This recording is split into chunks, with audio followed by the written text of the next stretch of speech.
हमारा ये कॉन्सेप्ट है कि भाई आप अच्छे कर्म करोगे तो मोक्ष की प्राप्ति होगी, आपको प्रभु के चरणों में स्थान मिलेगा, आप इस जन्म मरण के बंधन से मुक्त हो जाओगे आप। ये मोक्ष का हमारा कॉन्सेप्ट है। वो एक कॉन्सेप्ट बताते हैं उनके मौलाना कि भाई कि आप जिहाद करो, आप बम फोड़ो, लोगों को मारो, और जितना जिहाद करोगे उसके बाद आप फट के चले जाओ, उसके बाद 72 मिल जाएंगे आपको। जहाँ पे वो रह रहे हैं, अगर वहाँ पे इस्लाम की हुकूमत नहीं है तो वो उनके लिए दारुल हर्ब है। उसके लिए दारुल कुफ्र मतलब उसको जिहाद करते रहना है, मतलब उनके लिए लड़ाई लड़ते रहना है। उनकी मेजोरिटी जब तक बढ़ नहीं जाएगी, जब तक उस क्षेत्र में उनका इस्लाम आ नहीं जाता, तब तक ये लड़ाई लड़ते रहेंगे। और इसीलिए जो कांग्रेस पार्टी है, और कांग्रेस पार्टी इसमें पूरी तरह से उनके साथ सहयोग करती है। आज़ादी के बाद भी मुस्लिम गांधी और नेहरू ने मुसलमानों को जाने नहीं दिया यहाँ से। गांधी ने तो यहाँ तक कर दिया था कि जो मुसलमानों के घर थे यहाँ पे, जो मुस्लिम छोड़ के गए पाकिस्तान, वो घर पे तो हक किसका होना चाहिए? वहां से आने वाले हिंदुओं का। जो यहाँ से घर छोड़ के गए, इनका घर खाली हो गया, उसको क्या किया इन लोगों ने? वक्फ बोर्ड को बना दिया। नाथूराम गोडसे ने अपनी आंखों से देखा था कि किस तरह से गांधी जी मुस्लिम तुष्टीकरण की राजनीति की पूरी चरम सीमा को पार कर गए थे। तो मैं आपको बता दूं कि नाथूराम गोडसे ने गांधी को नहीं मारा है। नहीं मारा है? नहीं मारा। नाथूराम गोडसे को मारने दिया गया। अच्छा, मारने दिया गया? मारने दिया गया। और कौन मारने दिया? 20 जनवरी 1948 को गांधी के आश्रम में बम धमाका हुआ था, और वो बम धमाका भी इन्हीं लोगों ने किया था, नाथूराम गोडसे की टीम ने। तो जब बम धमाका हुआ था तो उसके 10 दिन तक आप पुलिस क्या कर रही थी? क्यों नहीं पकड़ पाई नाथूराम गोडसे को, उनकी टीम को? राष्ट्रपिता जिसको आप बोलते हो, उस समय आपके राष्ट्रपिता थे ना भाई, तो आपको तो बहुत हाई लेवल में इंक्वायरी करवानी चाहिए थी। बिल्कुल सही। जब न्यूज़पेपर में जब न्यूज़ चलती है तो क्या चलता है? चित्पावन ब्राह्मण ने गांधी की हत्या कर दी। उस दौर में भी चल रहा था ये जो ब्राह्मण स्टार्टिंग में जिस नैरेटिव की बात आपने की थी, नैरेटिव आज का नहीं, नैरेटिव बिल्डिंग उस जमाने से चली आ रही है। और उसके बाद क्या हुआ? उसके बाद पूरे महाराष्ट्र में चित्पावन ब्राह्मणों को ढूंढ ढूंढ के नरसंहार किया गया। गांधी मर गए भाई, उनके पिता जैसे तुल्य मर गए, तो नेहरू ने क्या किया, उनकी सरकार ने क्या की, जितने भी हिंदू संगठन थे, हिंदू महासभा, आरएसएस, सबको बैन कर दिया। वीर सावरकर को फंसाने की कोशिश की। अच्छा, क्यों?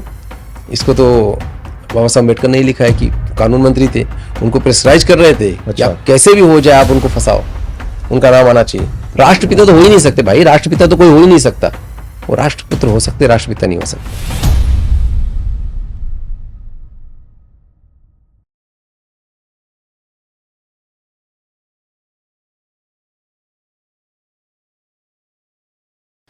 नमस्कार, मैं सुमित तिवारी, एनएमएफ न्यूज में आप सभी का बहुत बहुत स्वागत है। आज के इस पॉडकास्ट के कड़ी में हमारे साथ बातचीत करने के लिए सोशल मीडिया इन्फ्लुएंसर हैं, काफी ज्यादा सोशल मीडिया पे पॉपुलर हैं, इंस्टाग्राम और यूट्यूब पर। इनका नाम है सत्या तिवारी जी। इनसे बातचीत करूंगा और कई मुद्दों पे बातचीत होगी बकरा ईद पर। बकरा ईद अभी आया होगा और आपने तमाम वीडियोस इसमें देखे होंगे। इस पर बातचीत होगी कॉकरोच जनता पार्टी पर, जो कि सोशल मीडिया पर इन दिनों बहुत ज्यादा वायरल हो रहा है। कॉकरोच जनता पार्टी आया हुआ है। और बातचीत होगी बांग्लादेश पर, पश्चिम बंगाल पर, कि जिस तरीके से पश्चिम बंगाल में सरकार बदलती है और सरकार बदलते ही वहां पर जो है वो बिना किसी एक्शन के ही एक्शन में जब वहां के लोग आ जाते हैं और साथ ही साथ वहां के जो घुसपैठिए हैं वो भागना शुरू कर देते हैं। इन तमाम मुद्दों पे बातचीत होगी और काफी नॉलेज भरा ये वीडियो है और आप वीडियो को पूरा देखिएगा और देखने के बाद भी आप बताइएगा हमें कि आपको वीडियो कैसे लगा है। तो सीधा बातचीत की जो है वो शुरुआत करते हैं। सत्या जी, आपका हमारे चैनल में बहुत बहुत स्वागत है। कैसे हैं आप? मैं बहुत अच्छा हूँ। सबसे पहले आपको बहुत बहुत धन्यवाद कि आपने मुझे ये मंच दिया है जी, और बहुत अच्छा लगा आपसे मिलके। आपको सोशल मीडिया पर लोग देखते हैं, काफी प्यार बरसाते हैं। इसी सिलसिले में हम भी आपसे टच में आए और कोशिश किया कि अपने प्लेटफॉर्म पे हम साथ में बातचीत करते हैं और समझाते हैं, क्योंकि आपकी बात भी जाएगी तो लोगों को समझ में आएगी। तो आप बताइए कि आप सोशल मीडिया में इतने दिनों से एक्टिव हैं और क्या कुछ काम करते हैं, कैसे करते हैं, क्या कुछ इसमें फेस करना पड़ता है आपको? सर, सोशल मीडिया में कैसा ना कि आप अगर आप देखेंगे तो आजकल सोशल मीडिया का ज़माना है। हमारे जो यूथ है मोस्टली सोशल मीडिया पे रहती है। आजकल मेन स्ट्रीम मीडिया जो चीज़ें नहीं बता पा रहे हैं वो सोशल मीडिया के लोग बता रहे हैं। और मेरा कैसा था कि हम एक राष्ट्रवादी विचारधारा से हम लोग हैं और हमारा जो है काम ये है कि अगर लोग हमें सुन रहे हैं, हमें समझ रहे हैं, हमें प्यार दे रहे हैं, तो हमारा ये फ़र्ज़ बनता है कि हमको सही रास्ते दिखाएं, सही चीज़ें बताएं। और मेरी ये कोशिश रहती है कि हमारे जो यूथ है, हमारी जो जनरेशन है, वो सही चीज़ें समझे कि पर्दे के पीछे क्या चल रहा है। क्योंकि आप न्यूज़ तो देख लेते हैं, बट वो न्यूज़ के पीछे जो न्यूज़ रहती है वो समझना एक आम नागरिक के लिए पॉसिबल नहीं होता है। बिल्कुल। आम जनता अपनी रोजी रोटी कमाने में लगी हुई है, बिल्कुल। उसको जियो पॉलिटिक्स से मतलब नहीं है, उसको पॉलिटिक्स से मतलब नहीं है। वो सामने देखता है कि हमारी जो नेता है, हमारी जो सरकार है, वो हमें क्या दे रही है, उसको क्या बेनिफिट है। लेकिन उसके पीछे जो खबरें चलती हैं, कैसे नैरेटिव्स बनते हैं, कैसे जियो पॉलिटिक्स काम करता है, वो सारी चीज़ें जो है वो एक आम नागरिक को सरल भाषा में समझाने का काम जो है वो सोशल मीडिया के माध्यम से मैं करता नैरेटिव हूँ। कैसे बनता है सत्या जी, क्या होता है नैरेटिव बनाते हैं लोग? जैसे नैरेटिव्स तो क्योंकि बकरा ईद में देख रहा था काफी इसमें नैरेटिव बन रहे थे बकरा ईद को लेकर के भी। जाहिर सी बात, अब जैसे बकरा ईद की आपने बात छेड़ी है, तो उसमें नैरेटिव्स देखिए अब कैसे बनते हैं, मैं आपको सिंपल भाषा में समझाता हूँ। बकरा ईद में भी क्या हुआ, जस्ट गाजियाबाद की न्यूज़ उठा लीजिए। गाजियाबाद में एक लड़के को, हिंदू लड़के को 5 मुस्लिम लड़कों ने बुलाया कि भाई आ जाओ, आपको मैं दिखाता हूँ कुछ। मिलाया, दोस्त थे, कैसे हलाला होता है बकरे का? उसको बुलाया, चलो दिखाता हूँ तुमको बकरे का हलाल कैसे होता है। अब उस बहाने से बातचीत हुई, उसके बाद क्या मैटर उन दोनों के बीच में हुआ और 5 लोगों ने उसको मार दिया। अब मार दिया, जाहिर सी बात 5 मुस्लिम लड़कों ने एक हिंदू लड़के को मारा है, तो यहाँ पे हिंदू मुस्लिम एंगल तो है, आप इसको नकार नहीं सकते। बिल्कुल है। ठीक है, लेकिन हमारा जो सेकुलर गैंग या हमारा जो लिबरल गैंग खुद को ज़्यादा पढ़ा लिखा और समझदार बोलता है, असम होता नहीं लेकिन वो बोलते हैं। अच्छा। तो ये क्या करते हैं, इनको दिखाना है कि भाई हम तो लिबरल्स हैं, हम सेकुलर है, तो हमको हिंदू मुस्लिम एंगल इसमें नहीं डालना है, हमको डालना है यहाँ पे भाईचारे वाला है। उसमें ऐसा डाल देंगे कि यार ये तो पूरा कोई पुराना विवाद था, वो लड़का जो सूर्या मारा गया वो तो यार उसको बहन को छेड़ा होगा या तो उसका कुछ पैसा बकाया होगा, इस तरह के नैरेटिव्स बना के उनको जो है सोशल मीडिया पे या फिर मेन स्ट्रीम मीडिया में दिखाने की कोशिश करेंगे। अच्छा। जबकि यहाँ तो सीधा सीधा एंगल यही है कि भाई 5 मुस्लिम लड़कों ने एक हिंदू लड़के को मारा। मैं बोलता हूँ अगर उसने पैसे भी लिए हों या फिर कुछ उनका विवाद ही रहा हो, तो आपको उसका हक तो नहीं मिल जाता कि आप उसको मारने का। बिल्कुल। 5 लड़के बुला के एक हिंदू लड़के को मार दिया आपने। अगर आप पैसे भी लिए रहे हो या कुछ भी कारण रहा हो, कुछ भी विवाद रहा हो, तो आपको हक नहीं मिलता ना उसको मारने का। बिल्कुल। आप जाते पुलिस के पास, जाते कानून के पास, उसको बताते, लेकिन आपने नहीं किया, आपने मार दिया। बिल्कुल। इसका मतलब क्या निकला जाए? इसका मतलब यही है ना कि आप एक हिंदू लड़के को मारना चाहते थे, आपका कुछ ना कुछ तो ये था। और ये कहीं ना कहीं वही मानसिकता दिखाती है कि आपको जिहाद करना है, आपको अपने त्यौहार के दिन कुछ ना कुछ करना है, बिल्कुल। डर स्थापित करना डर है। स्थापित करना है, आपको माहौल ऐसा तैयार करना है कि आपका जो हो हिंदू समाज है उनसे आपसे डरे, बिल्कुल। कि भाई हम कुछ बोलेंगे इनके खिलाफ तो ये मार देंगे, है ना। तो इस तरह से आप कहीं ना कहीं आप ये दिखाने की कोशिश आप करते हो। तो जो हमारा लिबरल समाज है, जो हमारा सेकुलर समाज है, ये सोशल मीडिया पे ये नैरेटिव दिखाने की कोशिश करता है, नहीं नहीं यार वो तो हम बहुत अच्छे होते हैं, ये तो भटके हुए युवा हैं, ये बहक जाते हैं, ये सब ऐसा दिखाते हैं। आपको याद होगा एक मंदिर में एक बहुत सारे पहुंच जाते हैं कुछ को करने के लिए, मतलब कुछ फेंक देंगे या फिर कुछ जला देंगे, उसके बाद जो न्यूज़ में आएगा कि भाई उन्होंने ऐसा कर दिया, तो ये लोग दिखाएंगे यार ये तो मानसिक रोगी था, बीमार। हाँ, सबसे पहले ये दिखाते कि सबसे दिखाते थे मानसिक तौर पे बीमार था, ये मेन पागल स्ट्रीम था। मीडिया में। आप कभी भी देखो जब न्यूज़ चलती है ना, तो बहुत ही अलग तरीके से चलती है। आप कभी भी रवीश कुमार और फखर शेरवानी या फिर इन जैसे लोगों की जब न्यूज़ आप सुनोगे तो इनकी हेडलाइंस देखो आप, अच्छा। ये कभी भी उनको आपको आतंकवादी बोलते हुए या फिर जिहादी बोलते हुए नहीं दिखाई देंगे, ये दिखाई देंगे भटके हुए युवा, बिल्कुल। ठीक है, या तो मानसिक रोगी, और वो भी कैसे IITN मानसिक रोगी। हाँ, आपको याद है नाम नहीं लेते हैं उसका। हाँ, नाम नहीं लेंगे, नाम भी नहीं लेंगे, मुस्लिम नाम भी नहीं लेंगे, बहुत सफाई से ये लोग नैरेटिव बनाते हैं। ठीक है, IIT में पढ़ने वाला, IIT क्या बोलते हैं, स्कॉलर्स, हाँ हाँ हाँ हाँ, ये मानसिक रोगी इस टाइप का लिखते हैं। बिल्कुल। अब जैसे बुरहान बानी को आप देख लीजिए, ये लोगों ने कितना नैरेटिव बनाया था, कभी उन्होंने आतंकवादी वर्ड यूज़ नहीं किया, अच्छा। कभी भी जिहादी वर्ड यूज़ नहीं किया, इसने हमेशा उसको गरीब मास्टर का बेटा बताया। बिल्कुल। हाँ। आप लादेन को ले लीजिए, लादेन को कभी आतंकवादी नहीं बोलते ये लोग, हमेशा ये वही दिखाएंगे यार ये तो साइंटिस्ट था, ये पढ़ा है, बहुत बड़ा ये था।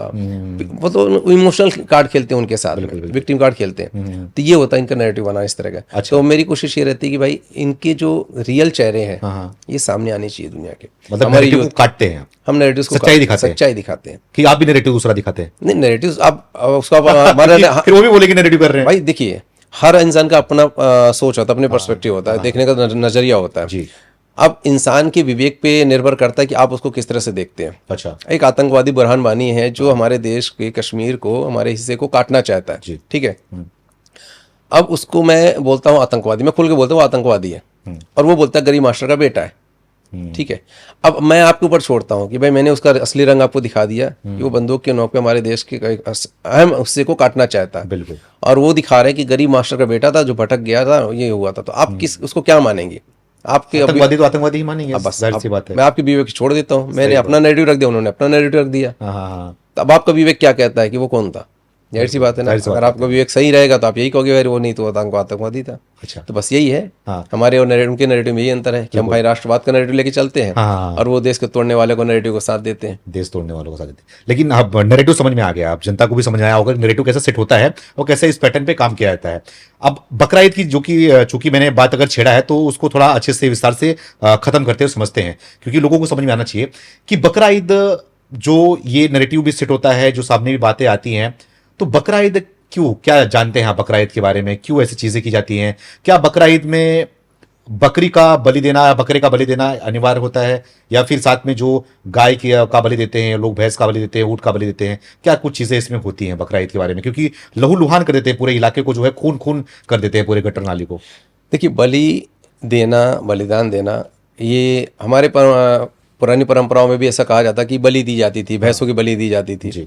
ठीक है, लेकिन मेरा अगर पर्सनल ओपिनियन आप सुनना चाहेंगे तो ये है कि किसी भी जानवर, किसी भी जीव को मारना और उसको मार कर भगवान को अगर खुश करना चाहते हो तो आपका भगवान कभी खुश नहीं होगा। ना तो हमारे भगवान ने कभी बोला है कि आप भैंस की बलि दोगे तो मैं प्रसन्न होंगी, ना हमारी काली माता बोलती है कि आप हमें किसी चीज़ की बलि दोगे तो मैं प्रसन्न होंगी। तो लोगों ने अपने अपने हिसाब से मान्यताएं बना रखी हैं, अपने अपने हिसाब से वो कर रखा है। और उसके बाद हिंदू धर्म में तो बलि प्रथा आज दिन खत्म हो चुका है, पूरी तरह से खत्म हो चुका है। कहीं पे भी आप नहीं सुनोगे कि हिंदू धर्म में कहीं पे भी अब बलि दी जाती है, क्योंकि हमारा एक धर्म ऐसा है कि जो सुधरने का और सुधारने का और उस पर तर्क वितर्क करने का पूरी आज़ादी देते हैं। बिल्कुल। हमारे पहले शास्त्रार्थ हुआ करते थे, हमारे जो आचार्य हुआ करते थे वो आपस में शास्त्रार्थ करते थे। अच्छा। तो एक दूसरे से ज्ञान का आदान प्रदान उससे होता था कि आपके अंदर जो ज्ञान है हमारे अंदर आता था, हमारे अंदर जो ज्ञान है वो, लड़ाइयाँ नहीं होती थी। अच्छा। लेकिन आज हमारे यहाँ डिबेट होता है, विवाद होता है। बिल्कुल। हमारे यहाँ पहले विवाद नहीं होता था, संवाद होते थे। संवाद थी, बिल्कुल। तो ये चीज़ हमारी थी। अब उनके इसमें बकरा ईद जैसा भाई उन्होंने अपना मजहबी त्यौहार बना रखा है, उनके मजहबी उस पर मैं नहीं जाऊंगा। ठीक है आपका तो है, लेकिन अगर आप बकरा ईद मना रहे हो तो आप मनाओ, आपने बकरी की कुर्बानी दे रहे हो तो करो। लेकिन आप जो सड़कों पे करते हो, लहूलुहान कर देते हो, दुनिया भर की गंदगी मचाते हो, तो मुझे नहीं लगता कि वो कहीं से सही है। और दूसरी बात कि जब यही काम हिंदू करता है, अगर आज एक बलि अगर कहीं पे दी जाएगी तो जितने भी पशु प्रेमी है ना वो जाग जाएंगे। जैसे मैंने आपको नैरेटिव वाला पहले बताया, सेम वही सिचुएशन यहाँ पे भी आ जाती है कि अगर आज एक हिंदू करने जाएगा यही काम, अगर कहीं पे बलि किसी मंदिर में चढ़ गई ना तो जितने लिबरल्स हैं वो सब छाती पीटने लगेंगे कि देखो देखो यहाँ पे जो है हिंदू जो है ये जानवर को मार रहा है। बिल्कुल याद है अभी कुछ दिन पहले डॉग्स वाला अभी आया था, देखे थे कितने कुत्ते प्रेमी जाग गए थे, बहुत ज्यादा। हाँ, कितने कुत्ते प्रेमी छाती पीटने लगे थे कि यार कुत्तों को भेजा जा रहा है, वहां पे मार दिया जाएगा ये वो। तो कुत्ता अगर अब कुत्ते के अंदर जान है, कुत्ता भी जीव है, तो ये जो बकरे काटे जा रहे हैं, जो बकरियां काटे जा रही हैं, लाखों बकरियां काट दिए जाते हैं, लाखों गाय काट दिए जा रहे हैं, लाखों बैल काट दिए जा रहे हैं, बकरियों के छोटे छोटे बच्चे काट दिए जा रहे हैं, आपको उनको दिक्कतें नहीं आती है? आप उनके लिए आवाज नहीं उठा सकते? वो जीव नहीं, उनके अंदर सांस नहीं है, उनके अंदर प्रेम नहीं है। तो जो हमारे यहाँ का जो लिब्रांडो है ना, ये मैं इनको लिब्रांडो बोलता हूँ, ये अपने आप को बहुत पढ़ा लिखा और बहुत समझदार वर्ग कहते हैं ये लोग, लेकिन इनके अंदर का जो कहते हैं हिपोक्रेसी है ना, वो इतने ऊपर लेवल का है कि ये दिखाएंगे कि बहुत बड़े पशु प्रेमी है, लेकिन ये पशु प्रेमी नहीं है। लेकिन सवाल इसमें ये होता है सत्य भाई कि ये जो काटते भी हैं भैंसा और जो भी चीज देते हैं बलि, ये अपने जिसको भी खुश करने के लिए, तो बच्चे को भी नहीं वो करते। ये एक तरह से अगर मैं बोला ये ट्रेनिंग है, एक तरह से बचपन से ट्रेनिंग मिलता है। ये बचपन से ट्रेनिंग मिलता है। आप देखो जब इनको बकरा काटा जाता है ना तो बहुत धीरे धीरे हलाल किया जाता है। ठीक है, ये हमारे यहाँ जो बलि तो झटका दिया जाता है कि एक बार में खत्म करो, हटाओ। लेकिन अब तो खत्म कर दिया वो भी कि भाई जीव है, नहीं करना, जीव हत्या नहीं करनी है। ठीक है, हमें तो सिखाया जाता है बचपन से, चींटी भी नहीं अगर दब गई तो ये पाप लगेगा। बिल्कुल। ठीक है, देखते हुए चलो जमीन। सही बात। तो कोई जीव नहीं होना चाहिए। लेकिन हमारे में जब होता था तो उस समय बच्चे को दूर रखता था, बच्चे को दूर रखा जाता, बच्चा कहीं डर न जाए, कहीं देख न ले, विचलित न हो जाए, है ना। यहाँ तो बच्चे को ट्रेनिंग दी जाती है कि भाई ये देखो ऐसे ऐसे किया जाता है हलाल, ताकि वो ट्रेंड हो। आवाज देखो जो 5 लोगों ने मारा सूर्या को, उनको दर्द नहीं, उनको एक झटके बस 5 लोगों ने मार दिया, क्योंकि उन्होंने देखा हुआ है, उन्होंने देखा हुआ है, उनको खून से डर नहीं लगता है, उन्हें खून से डर नहीं लगता है। उन्हें बचपन से ट्रेनिंग दी जा रही है ना भाई, एक तरह से हलाल कैसे करना है। जी। तो बकरा काटो या फिर इंसान काटो, सेम ही है। सही बात। तो बस उसमें यही है कि अगर उन्होंने अपने जिन्होंने पूजा की तरह से लिया, मतलब उनका जो इबादत है कहते हैं, अगर इबादत के तौर पे उन्होंने लिया तो भाई ठीक है, लेकिन वही अगर आपने गलत तरीके से लिया तो आप जाहिर सी बात है, आप कोई सूर्या चौहान को या फिर कहीं पे आप तरुण को मार के ही आओगे। सही बात तो आई थिंक लेकिन क्यों करते हैं ये कौन खुश होता है, क्या मिलता है इनको, क्या जन्नत मिलता है, 72 हूर मिलते हैं, क्या मिलते हैं इससे? अब यार ये तो उनसे जाके पूछना पड़ेगा कि जो 72 के पास चले गए हैं उनको मिला कि नहीं मिला? उनको मिला कि नहीं मिला। क्योंकि हमें तो नहीं लगता कि 72 हूर जैसा कुछ कॉन्सेप्ट, भाई वो उनका अलग कॉन्सेप्ट है। 72 हूरें मिलेंगी, जन्नत मिलेंगी, उनके देख सिख मौलाना है दुनिया भर के, आप बताते रहते हैं कि आप जन्नत पे जाओगे तो 72 हूरें मिलेंगी, और ऐसी हूर मिलेगी जो देख लेती तो सूरज की रोशनी। यार क्या है यार, किस कल्पना की दुनिया में लोगों को भड़का रहे हो आप? जी जी बिल्कुल। एक हमारा ये कॉन्सेप्ट है कि भाई आप अच्छे कर्म करोगे तो मोक्ष की प्राप्ति होगी, आपको प्रभु के चरणों में स्थान मिलेगा, आप इस जन्म मरण के बंधन से मुक्त हो जाओगे। आपकी जो आत्मा है 84 योनि में जीने के बाद आपको एक मनुष्य का जीवन मिलता है जहां आप ज्ञान को प्राप्ति कर सकते हो, और ज्ञान की प्राप्ति के साथ आप प्रभु की भक्ति कर सकते हो, और आप उस प्रभु की भक्ति के बाद आपको प्रभु के चरणों में निवास मिल जाएगा। आप वैकुंठ लोक चले जाओगे जहां आपको मोक्ष मिल जाएगा। ये मोक्ष का हमारा कॉन्सेप्ट है। और वो एक कॉन्सेप्ट बताते हैं उनके मौलाना कि भाई आप अच्छे कर्म करो। अच्छे कर्म मतलब उनका यही है कि आप जिहाद करो, आप बम फोड़ो, लोगों को मारो, और जितना जिहाद करोगे उसके बाद आप फट के चले जाओ, उसके बाद 72 हूरें मिल जाएंगी आपको। 72 हूरें मिल जाएंगी तो आपको, अरे तुम इस जन्म में तो एक हूर के साथ तो रह नहीं पा रहे हो, 4 हूर ले रहे हो, उसके बाद आपको 72 हूरें भी चाहिए। तो कहीं ना कहीं उनका अलग कॉन्सेप्ट है, ठीक है। और ये जो बकरीद में बकरा काटते हैं, तो भाई उनका एक मजहबी वो बना रखा है उन लोगों ने, तो फॉलो कर रहे हैं। लेकिन आप फॉलो करो तो आप लिमिट में रह के फॉलो करो। आप गलत तरीके से फॉलो करोगे तो जाहिर सी बात है कि आप गलत कर रहे हो, आने वाली सरकार उस पर एक्शन लेगी। और जैसे आज कलकत्ता में हुआ है, बिल्कुल कलकत्ता में आप देख लो, शुभेंद्र अधिकारी आ गए हैं, ठीक है। तो जब आप एक ऐसा सेनापति जहाँ पे आ जाएगा जो आपके गलत करने को रोकेगा, जाहिर सी बात है फिर आपको तकलीफ। हाँ, कोलकाता में भी खुलेआम वहां पर जो है वो गाय बेचती जाती, गाय बेची जाती थी, काटी जाती थी। वहां पर जो हालात थे आज से 15 दिन पहले, 20 दिन पहले, वहां के हालात थे, वहां के लोगों से आप जाके पूछिए कि किस तरह से वहां का हिंदू जगह जी रहा था वहां पे। बिल्कुल। आपको याद होगा अभी कुछ दिन पहले मुर्शिदाबाद में पलायन हुआ। बिल्कुल। उसके बाद फिर एक जगह से जहाँ पे वो बांग्लादेशी विधायक बना हुआ था, क्या नाम था उसका, वहाँ पे महिलाओं को वहाँ पे बुलाया जाता था। पहले किसी की शादी होती थी, पहले उसके विधायक के ऑफिस में जाना पड़ता था। संदेश काली मुझे याद है, संदेश काली की जब न्यूज़ चल रही थी, बलात्कार हो रहा था वहाँ पे। कैसा था कि वहाँ पे ये सिस्टम बना रखा था संदेश काली की, और महिलाओं को पहले किसी की भी शादी हो, पहले सुहागरात के दिन विधायक के और टीएमसी कार्यकर्ताओं के ऑफिस में जाना पड़ता था। पहले वहाँ पे सुहागरात मनाएंगे, उसके बाद जाकर फिर कहीं पे अपने पति के साथ मनाएंगी। इस तरह का सिस्टम बना रखा था। संदेश काली की महिलाएं जब वहाँ पे जागी, उठी, आवाज़ उठाई, तभी ये न्यूज़ बाहर आई, नहीं तो न्यूज़ वहाँ पे दबी हुई थी। जब ये न्यूज़ आई तो मैंने एक मित्र को फ़ोन लगाया कि यार ये चल रहा है, सही है, रियल है। अब मतलब वे बोला नहीं सत्य भाई, सही चाहिए, ये न्यूज़ सही है, मैं यहाँ पे 50 किलोमीटर दूर पे ही रहता हूँ, और अगर आने वाले समय पे ये टीएमसी सरकार गई नहीं तो हम सब लोगों के यहाँ से पलायन करना पड़ेगा। ये हालात है यहाँ पे। तो आप समझ लीजिए कि जो 15 दिन में भी बीजेपी की सरकार वहाँ पे बनी है, शुभेंद्र अधिकारी जी वहाँ पे मुख्यमंत्री बने हैं, तो वहाँ पे वो राहत की सांस ले रहे हैं हिंदू वहाँ के जो है। हाँ, जो वहाँ के हिंदू। तो ये थोड़ा समझना चाह रहा हूँ कि आपने बोला कि जब वहां से बीजेपी की सरकार बनी, शुभेंदु अधिकारी की सरकार बनी, तो राहत ले रहे हैं, सांस ले रहे हैं। 2014 में मोदी जी की सरकार बनी देश के अंदर, 2017 में योगी जी की सरकार बनी उत्तर प्रदेश के अंदर, और आसाम की बात कर ले, तमाम जो बात कर लें, तो क्या मैं थोड़ा कंपेयर करना चाहूंगा कि 70 सालों से जो ये आजादी के बाद से लगातार कांग्रेस सरकार में रही है, तो कांग्रेस सरकार में क्या फर्क था, बीजेपी सरकार में क्या फर्क है कि सरकार बदलते ही जो है वो माहौल बदलना शुरू हो जाता है? थोड़ा फर्क के बारे में आप थोड़ा बताइए मुझे कि क्या चीजें आपको ये काम करती हैं इसमें सरकार बदलने के? इसको अगर आपको समझना है ना अच्छी तरह से, हाँ, जहाँ तक मैंने इस पे विश्लेषण वो किया है, रिसर्च किया है, और जहाँ तक मैं इसको समझने की कोशिश करता हूँ, तो इसकी सारी चीज़ आपको हिस्ट्री से लेकर जोड़ती है। बिल्कुल जी। आप 1947 में आपको जाना पड़ेगा जी। 1947 में मैं आपसे सिर्फ एक ही सवाल करूंगा कि बंटवारा हमारे देश का किस बेस पे हुआ था? हिंदू मुस्लिम। हिंदू मुस्लिम। ना उस समय पे कोई पानी की समस्या थी, ना बिजली की समस्या थी, ना कुछ किसी भी चीज़ को लेकर लड़ाई नहीं थी। वहाँ पे समस्या सिर्फ इतनी थी कि भाई एक पार्टी ने बोला कि हमारी जो कौम है वो हिंदू कौम से अलग है, हमारी भाषा अलग है, संस्कृति अलग है, हमारा पहनावा अलग है, खान पान अलग है, हम हिंदुओं के साथ नहीं रह सकते। एक पार्टी के नेता ने उठ के बोला, मोहम्मद अली जिन्ना ने, ठीक है। जो कांग्रेस उस समय पे बनी थी, उस कांग्रेस में जो बड़े बड़े नेता थे, लाइक गांधी सबसे बड़े नेता कांग्रेस के, अलग एक तरह से बोल सकते हैं उनको, वही थे। और उसके बाद जवाहरलाल नेहरू, सरदार पटेल, मौलाना आज़ाद, जो जितने लोग थे, उन लोगों ने बोला कि नहीं यार, एक देश रखते हैं, क्या के लिए बंटवारा करना, ठीक है।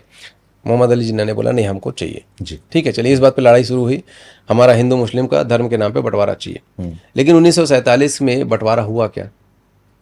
बंटवारा हुआ, बंटवारा होने के बाद पूरी तरह से बंटवारा हुआ क्या? जनसंख्या, मुस्लिम जनसंख्या यहीं की यहीं रह गई। मुस्लिम वहाँ पे जो हिंदू, लेकिन वहाँ से सब चले आए। आप समझिए, मार दिए गए, कुछ चले आए भाग के, हाँ खत्म हो गया। ट्रेनें आई भाई, लाशें कट कट के आई, ट्रेनें भर भर के आई वहाँ पर।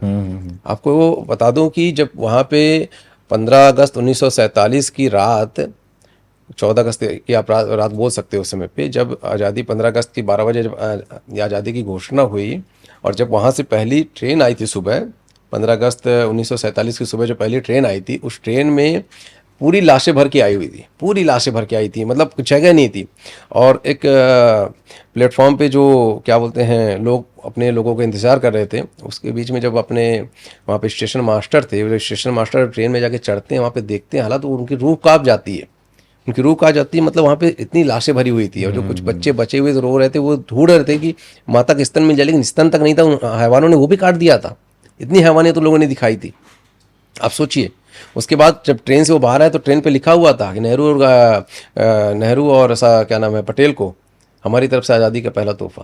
पहला तोहफा पाकिस्तान की तरफ से वो पहला तोहफा आया था, लिखा हुआ था उस ट्रेन में। तो रियल में तो हिंदू मुस्लिम उस दौरान हो रहा था। तो अभी बदनाम तो ये मोदी जी को कर रहे हैं, मोदी जी को ये जो बदनाम कर रहे हैं ना, ये पूरी तरह से गलत है। हिंदू मुस्लिम का ये जो कॉन्सेप्ट चलता है ना कि जब से मोदी सरकार आई 2014 में, तब से हिंदू मुस्लिम कुछ ज़्यादा होने लगा। मैं वही कह रहा हूँ कि हिंदू मुस्लिम आज का नहीं है, हिंदू मुस्लिम 1947 के बहुत पहले का है।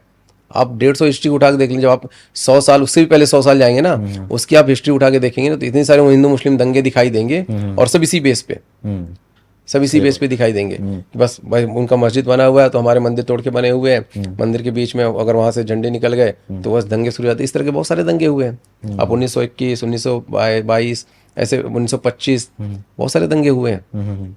ठीक है, तो ये मैं भी 1947 पे आता हूँ आपको, उसके बाद इसकी हिस्ट्री पे आता हूँ। तो 1947 पे ये जो बंटवारा हुआ, ये धर्म के बेस पे हुआ था। उसके बाद सारे मुसलमान क्या हुआ, गए नहीं गए। मुस्लिम लीग के नेता एटलीस्ट जो उस समय पे चले जाना चाहिए था, क्योंकि भाई तुमको तो पाकिस्तान चाहिए था, बिल्कुल, वो भी नहीं गए, जो मांग कर रहे थे, जो मांग कर रहे थे। उनमें से तो एक नेता ऐसे थे, मैं आपको बताता हूँ कि एक नेता तो ऐसे थे जो केरल के थे। अच्छा, प्रोफेसर इस्माइल करके उनका कुछ नाम था, मैं नाम में थोड़ा सा वो हो सकता है कि कुछ ये हो रहा हूँ, लेकिन उन्होंने क्या बातें रखी थी मैं आपको बताता हूँ। आज़ादी के पहले उन्होंने कहा कि सरदार पटेल के कमेटी के सामने रखा, एक प्रस्ताव रखा कि भाई हम मोपला के मुस्लिम हैं, हम अरब के वंशज हैं, हम अरब के वंशज हैं, हमारा जो पहनावा है वो और खान पान है ये बिल्कुल हिंदुओं से अलग है, आम मुसलमानों से भी अलग है, हम मोपला के अरब के वंशज हैं। ठीक है, तो हमारे लिए एक अलग देश की मांग उन्होंने की थी। उन्होंने अलग देश की मांग की, बोले हमको एक अलग देश बना के दे दो, मोपलिस्तान।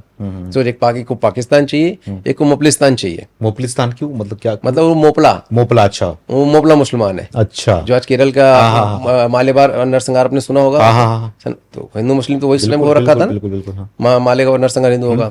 तो वो केरल की बात बता रहा हूँ। तो वहाँ पे उन्होंने मोपलिस्तान की मांग की कि हमको एक मोपलिस्तान दे दो। तो सरदार पटेल तो आपको पता ही है, वो तो कैसे नेता थे। तो उन्होंने जब डंडा किया कि ज्यादा करोगे तो ये डंडा डालेंगे और पाकिस्तान भेज देंगे तुमको। अच्छा, तो तब शांत बैठ गए। अच्छा, शांत तो बैठ गए, लेकिन पाकिस्तान नहीं गए। अच्छा, अब उनको तो पाकिस्तान चले जाना चाहिए था। हाँ, बिल्कुल, लेकिन नहीं गए। उन्होंने क्या किया, उन्होंने भारत में रहा, भारत में रहने के बाद उन्होंने क्या किया, फिर से जो मुस्लिम लीग पार्टी जो ऑलरेडी पाकिस्तान लेके जा चुकी थी, उसी मुस्लिम लीग पार्टी को इन्होंने फिर से यहाँ पर बनाया। अच्छा, उसके आगे कुछ AIY जोड़ दिया है। उसके आगे फिर उन्होंने एक साल के बाद मुस्लिम लीग पार्टी को यहाँ से फिर उनका उसका अध्यक्ष बन गए। अच्छा, केरल में आज जो मुस्लिम लीग पार्टी है 20 सीट जीत गई है, उन्हीं की पार्टी है। अब आप सोचो। और उसके बाद आजादी के बाद कांग्रेस ने क्या, बड़ी बात ये है 24 सीट लड़ी है, 20 सीट जीत गई, 20 सीट जीत के आई है। और आप सोचो कि जो कांग्रेस पार्टी है उस समय पे उन्होंने क्या किया, उसी मुस्लिम लीग पार्टी के उन्हीं नेता को, उसी जो मैंने प्रोफेसर की बात की थी, उन्हीं प्रोफेसर को उन्होंने क्या किया, 5 बार चुनाव लड़ाया। अपने साथ गठबंधन करके सर 5 बार उन्होंने लोकसभा पहुंचे वो। अब आप सोचो, एक ऐसा नेता जो पाकिस्तान की डिमांड कर रहा है, जो मोपलिस्तान की मांग कर रहा है, भारत से अलग होने की बात कर रहा है, उस विचारधारा का नेता हमारे देश में रह के एक पार्टी बनाता है और जीतता है, 5-5 बार लोकसभा सांसद बनता है, उसके साथ कांग्रेस पार्टी गठबंधन करके सरकार बनाती है, तो किस विचारधारा को ये लोग बढ़ावा दे रहे हैं? बंटवारे वाली विचारधारा ही ना। बिल्कुल बिल्कुल, ठीक है।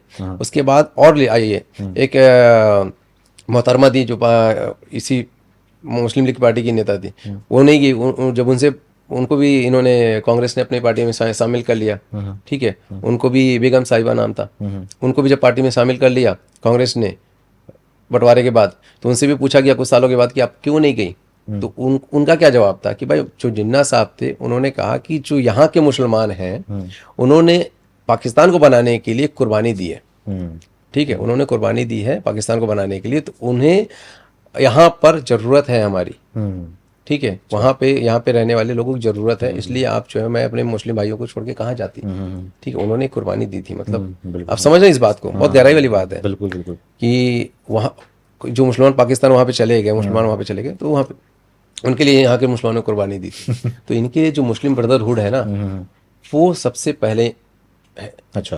इनके लिए राष्ट्र नहीं है। डॉक्टर बाबा साहब अम्बेडकर ने भी अपनी किताबों में लिखा है मुस्लिम ब्रदरहुड के बारे में कि यहाँ जो भी मुसलमान के लिए सबसे पहले उसका इस्लाम आता है, उसके बाद राष्ट्र आता है। वो राष्ट्र को, जिस राष्ट्र में रहते हैं उसको अपना राष्ट्र नहीं मानते, वो उसको अपना मानते हैं जहाँ पे इस्लाम की हुकूमत होती है। तो मुसलमान के लिए, उनके लिए जब तक उनका जो आदेश है, उनका आदेश यही है कि जब तक उनका दारुल हर्ब दारुल इस्लाम में बदल ना जाए तब तक दारुल कुफ्र करते रहना है। मतलब जहाँ पे वो रह रहे हैं, अगर वहाँ पे इस्लाम की हुकूमत नहीं है तो वो उनके लिए दारुल हर्ब है। अच्छा। उसके लिए दारुल कुफ्र मतलब उसको जिहाद करते रहना है, मतलब उसके लिए लड़ाई लड़ते रहना है। आप समझ रहे हो? तो ये लड़ाई अभी भी लड़ रहे हैं, वही क्या? हाँ, वही ये वही उसी पे आ रहा हूँ। अच्छा। तो उस जब तक इनका इस्लाम का हुकूमत वहाँ पे हो नहीं जाती है तब तक ये उनको लड़ाई लड़ते रहना है। अच्छा। तो इनकी जब इनकी मेजोरिटी जब तक बढ़ नहीं जाएगी, जब तक उस क्षेत्र में उनका इस्लाम आ नहीं जाता, तब तक ये लड़ाई लड़ते रहेंगे, हिंदुओं के खिलाफ लड़ते रहेंगे। और इसीलिए जो कांग्रेस पार्टी है, और कांग्रेस पार्टी इसमें पूरी तरह से उनके साथ सहयोग करती है, पूरा सपोर्ट करती है। और आज़ादी के बाद भी मुस्लिम गांधी और नेहरू ने मुसलमानों को जाने नहीं दिया यहाँ से। यहाँ तक कि मुख्यमंत्रियों को लेटर लिख लिख के बोल के कि भाई आप अपने मुसलमानों की सुरक्षा करवाइए, जाने ना पाए कोई। ये गांधी और नेहरू ने, अच्छा, इन्होंने अपने मुख्यमंत्रियों को लेटर लिखा दी। तो मान लो 50 में मर गए, लेकिन उसके बाद भी नेहरू ने ये जो तुष्टीकरण की राजनीति आज की नहीं चली आ रही, बहुत पहले की चली आ रही है। तो उत्तर प्रदेश के मेरठ के मुख्यमंत्री को लिखते थे लेटर कि आप सब देखो वहाँ पे मुस्लिम पे हमले हो रहे हैं, होने नहीं चाहिए, अगर हो गया तो अच्छा नहीं होगा। बिल्कुल इस तरह के लेटर लिख लिख के वो मुसलमानों को बचाते थे। और गांधी ने तो यहाँ तक कर दिया था कि जो मुसलमानों के घर थे यहाँ पे, जो मुस्लिम छोड़ के गए पाकिस्तान, उनको उसको वो घर पे तो हक किसका होना चाहिए? वहाँ से आने वाले हिंदुओं का। बिल्कुल। क्योंकि वहाँ पे जो हिंदू घर छोड़ के आए थे, यहाँ से मुसलमान जाकर उनके घर को तो कब्जा कर लिए। लेकिन यहाँ पे जो मुसलमान थे, जो यहाँ से घर छोड़ के गए, इनका घर खाली हो गया, उसको क्या किया इन लोगों ने? वक्फ बोर्ड को बना दिया नेहरू ने। अच्छा, वक्फ बोर्ड को दे दिया? वक्फ बोर्ड बना दिया। वक्फ बोर्ड जो आज आप सुनते हो, उस समय पे नेहरू ने बनाया था वक्फ बोर्ड। 1955 में उसको लीगल कर दिया उनको, सारी हिंदुओं की जमीनें, सारी हिंदुओं की जमीनें दे दी उनको, वक्फ बोर्ड को, मुसलमानों की जमीनें। मुसलमान से गए तो उनकी जो यहाँ से मुसलमान छोड़ के गए उसको वक्फ बोर्ड को दे दिया। मतलब वहां से जो हिंदू भाग के आए वो बेचारे कहाँ थे? रोड पे थे। वहां से तो छोड़ के चला है ना, अपनी गृहस्थी आपको छोड़ के वहां से भागना पड़ा। बिल्कुल बिल्कुल। और जो नहीं भाग पाए, जो कट गए। तो ये चीजें हिंदू मुस्लिम और ये सब जितने हैं, ये सारी चीजें सन 47 से चली आ रही है। अब जो मैंने बताया कि मुसलमान जो उनका चल रहा है, जो बकरीद में कांड होते हैं, जो हमले होते हैं, जो कश्मीर में हुआ, ये सब वही लड़ाई है। वही लड़ाई अभी तक चल रही है। तरीका बदल गया, अलग बदल गया। अब इसका एक और एग्जांपल देता हूँ। 1947 में मुस्लिम लीग का एक और नेता था, अलीगढ़ मुस्लिम विश्वविद्यालय का एक प्रोफेसर था। उसने, वही मुस्लिम लीग का नेता था, उसने क्या बोला कि जो मुसलमान है भारत में, जो मुसलमान रुक गए हैं, उनको आने वाले समय में एक आज़ादी की लड़ाई और लड़नी होगी। मतलब एक लड़ाई उन लड़ चुके हैं, पाकिस्तान ले चुके हैं, और एक आने वाले समय में एक लड़ाई और लड़नी होगी आज़ादी के लिए। और उसके लिए उनको करना क्या होगा? उनके लिए जो भारत में मुसलमान बच गए हैं, उनको अपने खुद के इलाके बनाने होंगे। अच्छा। उसके लिए उन्हें खुद के इलाके बनाने होंगे, और उस इलाकों में यूनिटी बना कर रखनी होगी। और जो दलित भाई हैं आने वाले समय में फिर धर्म परिवर्तन का जो अपना काम है उसको फिर शुरू करना होगा। और जो दलित भाई हैं उनको जो है एक करना हो, मुस्लिम उनको इस्लाम में बदलना होगा। ठीक है, इससे हमारी जनसंख्या जो है बढ़ जाएगी। जब इससे हमारी जनसंख्या बढ़ जाएगी तो फिर आने वाले समय में हमें फिर अपनी एक आज़ादी की लड़ाई लड़नी पड़ेगी। मतलब कि वही सारा पैटर्न, अभी वही सारा पैटर्न फिर से शुरू करना पड़ेगा। अब आप देखो आने वाले समय में कुछ अभी 1-2 बाइट्स लोगों की, मौलानाओं की आ गई कि हमें अगर इतनी परेशानी तो हमें एक फिर से देश बना के दे दो। हाँ, इस तरह की आई हैं बाइट्स, शुरू हो चुकी हैं। तो ये चीजें चल रही हैं। आप यहाँ के जो मुसलमान, अगर आप सोचो कि देशभक्त हैं, तो देशभक्त में आपको गिनती की 2-4 ही मिलेंगे। नहीं तो जो अम्बेडकर बाबा साहब ने कहा है ना कि उनकी भक्ति पहले इस्लाम के लिए है। बिल्कुल है, सही बात। ठीक है, आपके राष्ट्र के लिए नहीं है। वो खुल के बोलते भी खुल के हैं, बोलते इसलिए भी कोई हैं। वो दो राय नहीं है। दो राय नहीं। वो हम कैमरा जब माइक लेके जाते हैं उनके पास तो खुल के बोलते हैं कि हमारे लिए कुरान और इस्लाम पहले है, शरीयत पहले है, शरीयत पहले। संविधान बाद में है। वो तो खुल के बोलते हैं, उनके लिए तो है ही है वो चीज। जैसे कि आपने बताया कि उस दौर से चलते हुए आ रहा, अभी भी कर रहे हैं, तो उस दौर में जो है वो तो खुलेआम करते थे कांग्रेस के जमाने में। तो अभी क्या योगी और मोदी के जमाने में क्या ये अभी भी खुलेआम कर पा रहे हैं या फिर इनको चोट पहुंच रही है? अब देखो, हाँ फिर सॉरी मैं यहाँ पे कट गया था। हाँ। अब जो मैंने अपना सवाल स्टार्टिंग किया था हाँ। कि भाई बंगाल में और योगी मोदी के जमाने में, हाँ। ठीक है, तो यही घूम फिर के आती है कि इस कांग्रेस ने उनको तो फुल सपोर्ट किया है सारी चीज़ों में। आज वक्फ बोर्ड आप देखो कि वक्फ बोर्ड पास कितनी जायदाद है, कितनी दौलत है। जी। तीसरी सबसे ज्यादा जमीन है वक्फ बोर्ड के पास। बिल्कुल, मतलब सबसे पहले पहले आर्मी के पास में, फिर रेलवे के पास, सबसे ज्यादा उसके बाद वक्फ बोर्ड के पास है। सनातन हिंदुत्व के लिए कोई संगठन है ही नहीं, कोई संगठन नहीं है। कोई संगठन नहीं है। यहाँ तक कि हमारे मंदिर भी सरकार के कब्जों में है। हाँ, हाँ, है ना? तो ये जो नेहरू और कांग्रेस की जो सोच थी ना, ये मुस्लिम तुष्टीकरण में इतनी ज्यादा थी कि उन्होंने इस तरह से कानून बना रखे हैं कि आने वाले समय में कहीं ना कहीं हम फिर से या तो मिशनरीज के गुलाम बनेंगे या तो फिर आने वाले समय फिर हम मुगलों के गुलाम बनेंगे। अगर उनके रूल्स की सब जिस तरह से सपोर्ट कर रहे हैं, अगर ये कंटिन्यू रहती, अच्छा, तो हम आने वाले समय पक्का, अगर कांग्रेस कंटिन्यू रहती तो हम आने वाले समय में या तो हम फिर मुगलों के गुलाम बन जाएंगे या तो फिर इनके मिशनरीज के गुलाम बन जाएंगे। अगर ये कांग्रेस कंटिन्यू रहती तो। मोदी आने के बाद यही चीज बदला है। अच्छा, मोदी सरकार आने के बाद ये चीज बदला है कि जब मोदी सरकार आई है, जो हिंदुत्व का फिर से उदय हुआ है, जो हिंदू संगठन से फिर से एक्टिव हुए हैं और हिंदू जागरण हुआ है, हिंदुओं का हृदय परिवर्तन हुआ है, हिंदुओं को ये बोध हुआ है कि हमारा शत्रु कौन है, हमारा मित्र कौन है। जो ये फर्जी भाईचारा चल रहा था, उस फर्जी भाईचारे की से आंखों से जो पट्टी बंधी हुई थी फर्जी भाईचारे की, उस पट्टी को उतरी है। हिंदुओं को भी बोध हो रहा है कि भाई हम इस भाईचारे में भाई कौन है और चारा कौन है। सही बात। तो ये चीज़ें जब 2014 के बाद से बदलनी शुरू हुई है, उसके बाद से ये फड़फड़ाए हुए। मतलब कि मोदी योगी आने के बाद पट्टी वो खुली है, लोगों की पट्टी खुली है। लोग जागरूक भी हुए हैं और बहुत जागे हुए भी हैं। और यही वजह है कि आज जो सोशल मीडिया पे ये नैरेटिव चलाया जाता है कि मोदी और योगी, मोदी के आने के बाद से ये हिंदू मुस्लिम कुछ ज़्यादा होने लगा है, तो यही ये सारी चीज़ों को दबाने की कोशिश की जाती है, जो मैंने आपको बताया। लेकिन पहले तो कुछ पता नहीं था किसी को कि क्या हुआ है, क्या सोशल मीडिया नहीं था, इंटरनेट नहीं था। अब इंटरनेट नहीं था, इसका फायदा उठाते थे वो लोग। और लोग क्या है कि टीवी में भी आप देखोगे, टीवी और सीरियल्स, मूवी, उसमें भी जो लोगों का दबदबा था, कब्जा था, वो भी उन्हीं लोगों का था, वामपंथी कम्युनिस्ट लोगों का और इस्लामिक लोगों का। बहुत सारी चीजें सर, सुमित मैं आपको बताता हूँ, बहुत सारी चीजें हैं। मतलब अगर मैं बताने चाहूँ तो पॉडकास्ट इतना लंबा हो जाएगा। अच्छा। कि आप दिन भर भी चलाएंगे तो ये बातें मतलब खत्म नहीं होने वाली है। सन 47 के बाद से ही हमारे देश को तोड़ने की 100 साल के बाद फिर से तोड़ने की साजिश 100 साल 47 में ही रची जा चुकी थी कि आने वाले 100 साल के बाद भारत को एक बार फिर से तोड़ा जाएगा। मतलब तोड़ने के लिए प्लानिंग करके बैठे हुए थे। अब आप सोचो ना, सिंपल सी बात है। अब आप सीधे सीधे अगर समझने की कोशिश करो कि नेहरू और गांधी ने जो किया उस समय पे, आज़ादी के समय पे, सिर्फ पावर लिया, पावर लेने के बाद बदला क्या? कुछ बदला? कुछ भी नहीं बदला। आपने देश तोड़ दिया। देश तोड़ने के बाद आपने क्या किया? आपने यहाँ की जो मुसलमान जनसंख्या थी पाकिस्तान में पूरे भेजी? नहीं भेजी। आपने जो धर्म और मजहब के नाम पे जो बंटवारा हुआ वो तो हुआ ही नहीं ना। सिर्फ नाम के लिए पाकिस्तान बना दिया, पाकिस्तान के साथ बांग्लादेश भी बनवा के दे दिया 71 में, है ना। उसके बाद क्या हुआ? जो भारत में मुसलमान वैसी वैसी आबादी भरी पड़ी हुई है। हिंदुओं के लिए आपने क्या किया? हिंदुओं के मंदिरों को कब्जा कर लिया, उनके मस्जिदों को फ्री कर दिया, क्रिश्चियन के क्या बोलते हैं, गिरजाघरों को फ्री कर दिया। आपने मंदिरों को फ्री किया ही नहीं। हमारे मंदिर को पूरा पैसा चढ़ावा ले रहे हैं और उस पैसे को आप क्या कर रहे हो? अब वक्फ बोर्ड को देते चले आ रहे हो, मदरसों को देते चले आ रहे हो, उनको राशन दे रहे हो, फ्री में दुनिया भर की सुविधाएं दे रहे हो। 4 शादियों को उनको फ्री कर दिया, हमारे में हिंदू कोड बिल बना के आपने ये कर दिया। हमको नारा दे दिया, हम दो हमारे दो, उनको क्या कर दिया आपने? उनको फ्री कर दिया। अच्छा, बराबर है ना। बिल्कुल। ये हम दो हमारे दो का नारा आपने क्या उनके लिए लिया? नहीं लिया। उनको तो आपने 4 शादियों का अलाउ कर दिया। जाहिर सी बात है, अगर 4 शादी में 2 बच्चे होते तो उनके तो 8 हो गए ना। बिल्कुल सही बात। तो हमारा 1 वोट बन रहा है, उनका 4 वोट बन रहा है। तो आने वाले समय में किसकी सरकारें बनेंगी? और जिसकी सरकार बनेगी उसी का फरमान जारी होगा। जाहिर सी बात है। आप एग्जाम्पल मालेगांव का ले लीजिए। बिल्कुल। मालेगांव में, अभी महाराष्ट्र में मालेगांव एक जगह है, अभी वहाँ पे जो मेयर बनी है मुस्लिम बनी है। आप उनका गूगल में फोटो उठा के देखिए, आपको वहाँ जो कॉर्पोरेशन का जो ये है, आपको वहाँ सारे हरे पगड़ी लगाए हुए बैठे हुए। वीडियो आ रही थी एक बीच में। तो आप कैसे अचानक से कैसे हो गया? अचानक से नहीं हुआ ये, क्योंकि वहाँ की जो डेमोग्राफी है वो धीरे धीरे पूरी 47 के बाद से चेंज हो गई। आज वहाँ पे मुस्लिम कम्युनिटी 47% हो चुकी है। तो जो पार्टी वहाँ पर कांग्रेस पार्टी और जो ये पार्टी थी वो जीतते हुए आ रही थी, कभी उनका 17% वोट बैंक था, सब कुछ था। आज वह खत्म हो गया धीरे धीरे। आज वहाँ पे सिर्फ 1.5 साल जो मेयर बनी है उसकी जो पार्टी, इस्लामिक पार्टी नाम है, नाम भी देखिए इस्लामिक पार्टी, वो 1.5 साल पहले बनी है। सिर्फ 1.5 साल पहले बनी हुई एक पार्टी मेजोरिटी में जीतती है। आप समझ रहे हो, मेजोरिटी में जीते। क्यों जीती? क्योंकि वहाँ की जो पॉपुलेशन है, जो वहाँ पे, वो उनकी मजहब की है, उनकी जनसंख्या बढ़ गई। तो जब उनकी जनसंख्या बढ़ गई, उनकी पार्टी बन गई, उनकी पार्टी बन गई तो उनकी पार्टी का नेता बन गया। बिल्कुल। अब जाहिर सी बात है वो किसके लिए विकास का कार्य करेंगे? अपने ही लोगों का विकास कार्य लेकिन ये करेंगे। सब जो चीजें हुई हैं 1950 के बाद ही हुई होंगी। गांधी जी के जाने के बाद तो बोलते गांधी जी अगर जीवित होते ना ये सब कुछ नहीं हुआ होता, ये ना सब ना चीजें ना नहीं ना। हुई होती। तो गांधी जी ने तो पूरा ये कौन बोलता गांधी जी के जाने नहीं होता? गांधी जी ने तो पूरा ये किया है। अच्छा गांधी जी से बड़ा पॉलिटिशियन कौन था? अच्छा।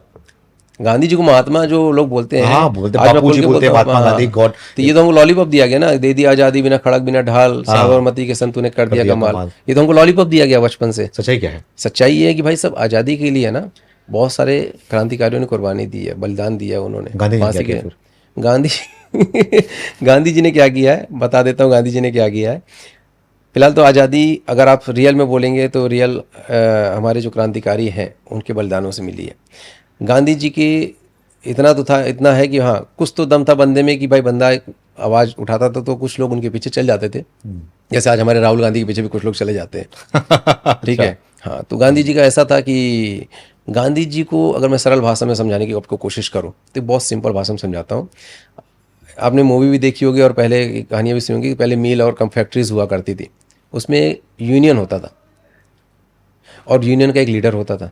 ठीक है, और यूनियन कभी कभी हड़ताल कर दिया करते थे। अब कंपनी के मालिक परेशान हो जाते थे, यार कैसे अब करेगा, यूनियन कैसे तोड़े। तो वो क्या करते थे कि यूनियन लीडर को बुलाते थे। अच्छा। कि भाई आ जाओ, कुछ बातें करनी है। यूनियन लीडर जाता था, भाई क्या मांगे आपकी?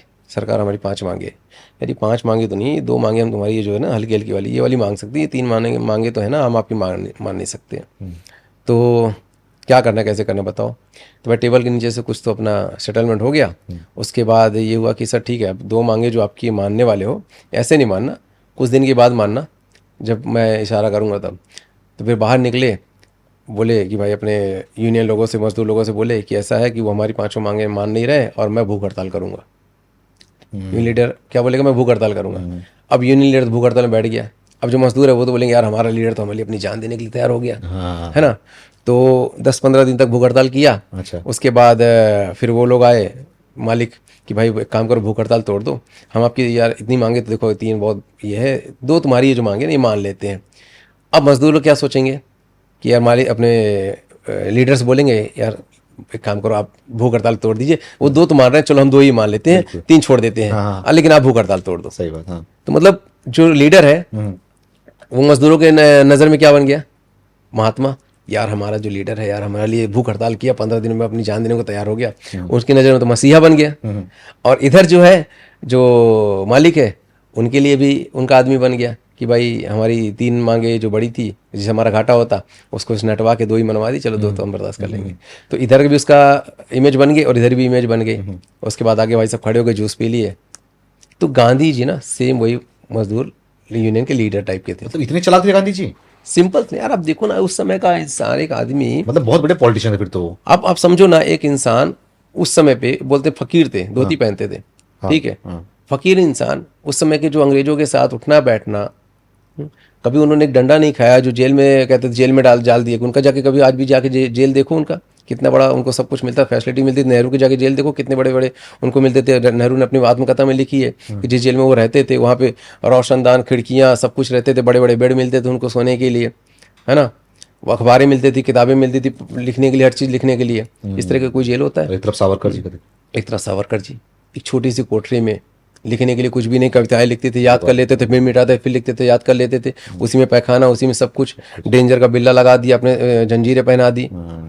10 साल तक उनसे कोल्हू चलवाया पीने के लिए, सिर्फ 2 नारियल के खोपड़े में पानी देते थे आप लोग। तो ये सब चीज़ें एक सावरकर झेल निकले। और उनको निकलने के बाद आपने क्या किया? नज़रबंद करवा दिया। तो इतनी सारी चीज़ें हिस्ट्री में दब के रखी हुई हैं। तो जो गांधी जी थे उन्होंने क्या किया, उनके जब बंटवारा हुआ, बंटवारा होने के बाद उन्होंने नेहरू को, कांग्रेस को साफ साफ कह दिया कि भाई मुसलमानों को तकलीफ नहीं होनी चाहिए, मुसलमान को नहीं जाना चाहिए। उसको उनको रोकने के लिए भरसक प्रयास किया, मुसलमानों को रोकने के लिए भाई उन्होंने थोड़ा बहुत कांड नहीं किया उन्होंने। अच्छा। अम्बेडकर ने बोला कि भाई अगर आपको बंटवारा करना है तो आप यहाँ की पूरी जनसंख्या को आप वहाँ पे भेजो, वहाँ की पूरी हिंदू जनसंख्या को आप यहाँ पे लो, एक भी इंसान इधर उधर नहीं रहना चाहिए। तब तो आप पूरी तरह से आप बंटवारा जो आप कर रहे हो वो सही होगा। सही होगा, सही बात। ठीक है, धर्म के नाम पे करो तो पूरा धर्म और मजहब के नाम पे हो रहा है। तो आपको पुलिस की निगरानी में सारी चीजें होनी चाहिए, लेकिन उन लोगों ने बिल्कुल भी नहीं होने दिया। हिंदू कट के आते रहे और यहाँ पे ये लोग जो थे, ये लोगों ने मुसलमानों को रोकने के लिए भरसक प्रयास किया। गांधी जी तो यहाँ तक कि अपने प्रार्थना सभा में पाकिस्तान का झंडा तक आजादी के बाद फहरवाया है। भाईचारे के नाम पे उन्होंने पाकिस्तान के झंडा तक फहरवा दिया अपने प्रार्थना सभा में भाई। जो सोहरावर्दी 1946 में डायरेक्ट एक्शन डे में हिंदुओं का नरसंहार करवाया, उसको बचाने के लिए ये बंगाल गए। बंगाल में हैदर मेंशन में उन्होंने रुक कर उसको बोला कि ये मेरा भाई है। उस बंगाल के कसाई को इन्होंने बोला कि मेरा भाई है। वो गांधी जी थे। तो मैं कैसे मान लूं यार महात्मा है वो? महात्मा नहीं मानते। मैं नहीं मानता महात्मा उनको, मैं नहीं मानता महात्मा उनको। बापू भी कहते हैं हमको। मैं राष्ट्रपिता। राष्ट्रपिता तो हो ही नहीं सकते भाई, राष्ट्रपिता तो कोई हो ही नहीं सकता। राष्ट्रपुत्र हो सकते हैं। वीर सावरकर राष्ट्रपुत्र थे, भगत सिंह राष्ट्रपुत्र थे, सुभाष चंद्र बोस, नेताजी सुभाष चंद्र बोस राष्ट्रपुत्र थे। ये सब राष्ट्रपुत्र थे। वो राष्ट्रपुत्र हो सकते, राष्ट्रपिता नहीं हो सकते। पिता कोई नहीं हो सकता, माता है, एक माता है, जगत जननी माता। बिल्कुल सब हम सब उनके पुत्र हैं। तो वैसे ही है। तो गांधी जी ने जो किया है, जो मारा गया उनको, नाथूराम गोडसे ने मारा है, उसके पीछे क्या समझते हैं आप? उसने जो मारा वो सही क्या, अगर नहीं मारा होता तो क्या होता? नाथूराम गोडसे ने जो मारा है, नाथूराम गोडसे ने अपनी आंखों से देखा था कि किस तरह से गांधी जी मुस्लिम तुष्टीकरण की राजनीति की पूरी चरम सीमा को पार कर गए थे। आप सोचिए कि वहाँ से पाकिस्तान से जो हिंदू सरदार सब आए थे, कपकपाती ठंड में बेचारे रोड पे पड़े हुए थे, तो एक मस्जिद खाली पड़ी हुई थी, वो मस्जिद में जाके उन्होंने शरण ले ली थी। अच्छा। भाई जो घर नहीं है किसी के पास, कुछ किसी तरह से वो छाया मिल जाए उनको। ठंड, बारिश हो रही है और ठंड पड़ रही है, बेचारे वो मस्जिद में जाके शरण ले लिए। तो गांधी जी ने सरदार पटेल का और इनको नेहरू को कहा कि भाई कि मस्जिद खाली करवाओ उनसे। उस कपकपाती ठंड में छोटे छोटे बच्चे लेके वो हिंदू परिवार, सोचिए कि मस्जिद से बाहर निकाला गया उनको भाई, डंडों से, बल पे, जोर पे। तो आप कल्पना कीजिए कि उन परिवार वालों पे, हिंदुओं पे क्या बीती होगी। तो कैसे मैं उस इंसान को महात्मा बोल दूं कि तुमको ये नहीं देखा गया कि छोटे छोटे बच्चे, बस सिर्फ इसलिए कि वो हिंदू थे, तुमको मुसलमान दिख गया कि भाई एक मुसलमान का बच्चा अगर मारा जा रहा है तो बहुत उनको दर्द हो रहा है।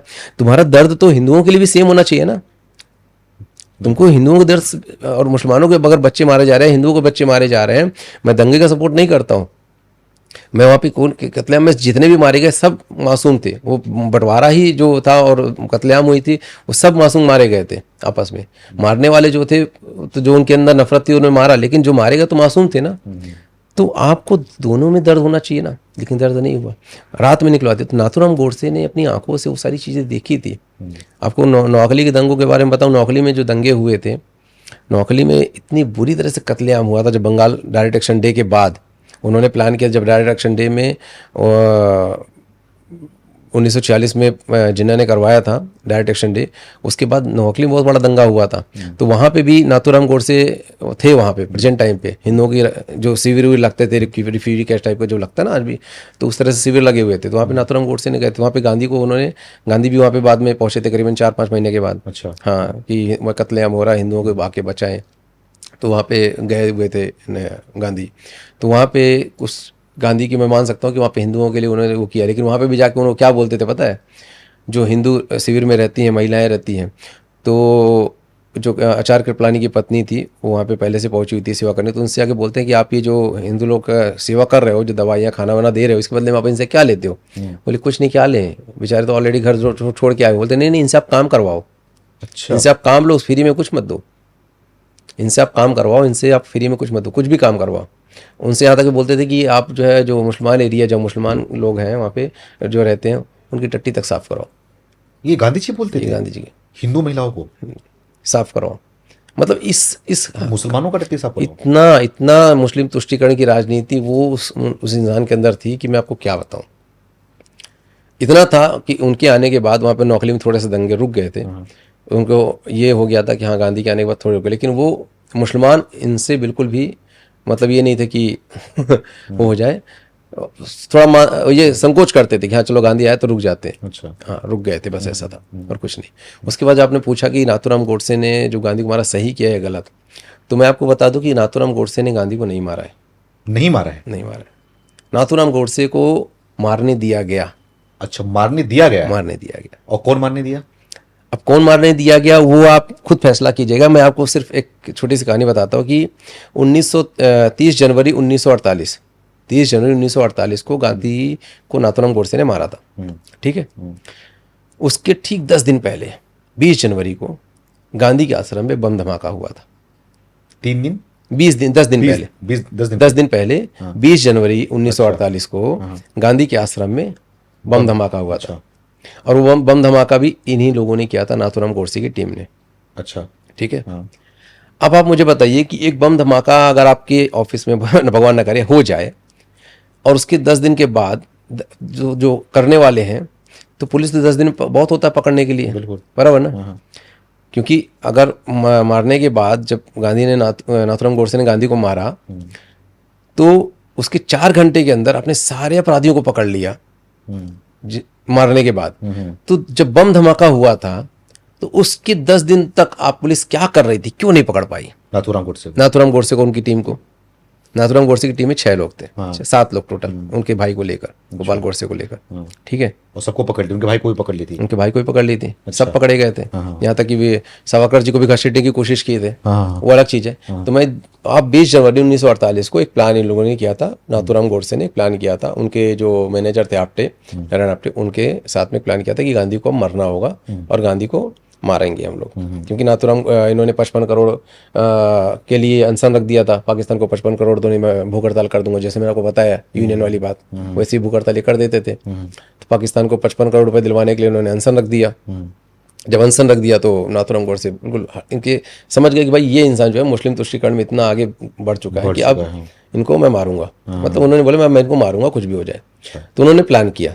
ठीक है। प्लान किया कि आपटे के साथ मिलकर, तो उसके लिए उन्होंने 6 टीम बनाई। एक विष्णु करकरे करके नेता थे, हिंदू महासभा के थे वो। उसके साथ दिगंबर बड़गे करके एक था महाराष्ट्र का, वो थोड़ा सा अपराधी टाइप का, प्रवृत्ति टाइप का आदमी था। वो पिस्तौल उस्तौल का सेल इधर उधर थोड़ा बहुत करता था, हथियारों का उसकी दुकान थी।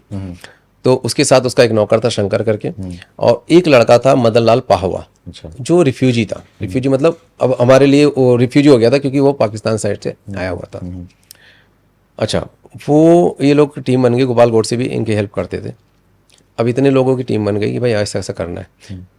अच्छा, इन लोगों को पता नहीं था कि दिगंबर बड़गे, शंकर और ये लोगों को पता नहीं था कि ये लोग करना क्या चाहते हैं। मिला तो लिया इन लोगों ने अपने कि हम एक काम करना चाहते हैं, कुछ पैसे वैसे देंगे। दिगंबर बड़गे जो था, शंकर थे, ये तो थोड़ा सा लालची टाइप के लोग थे, तो इनको पैसे वैसे देके अपने साथ मिला लिया।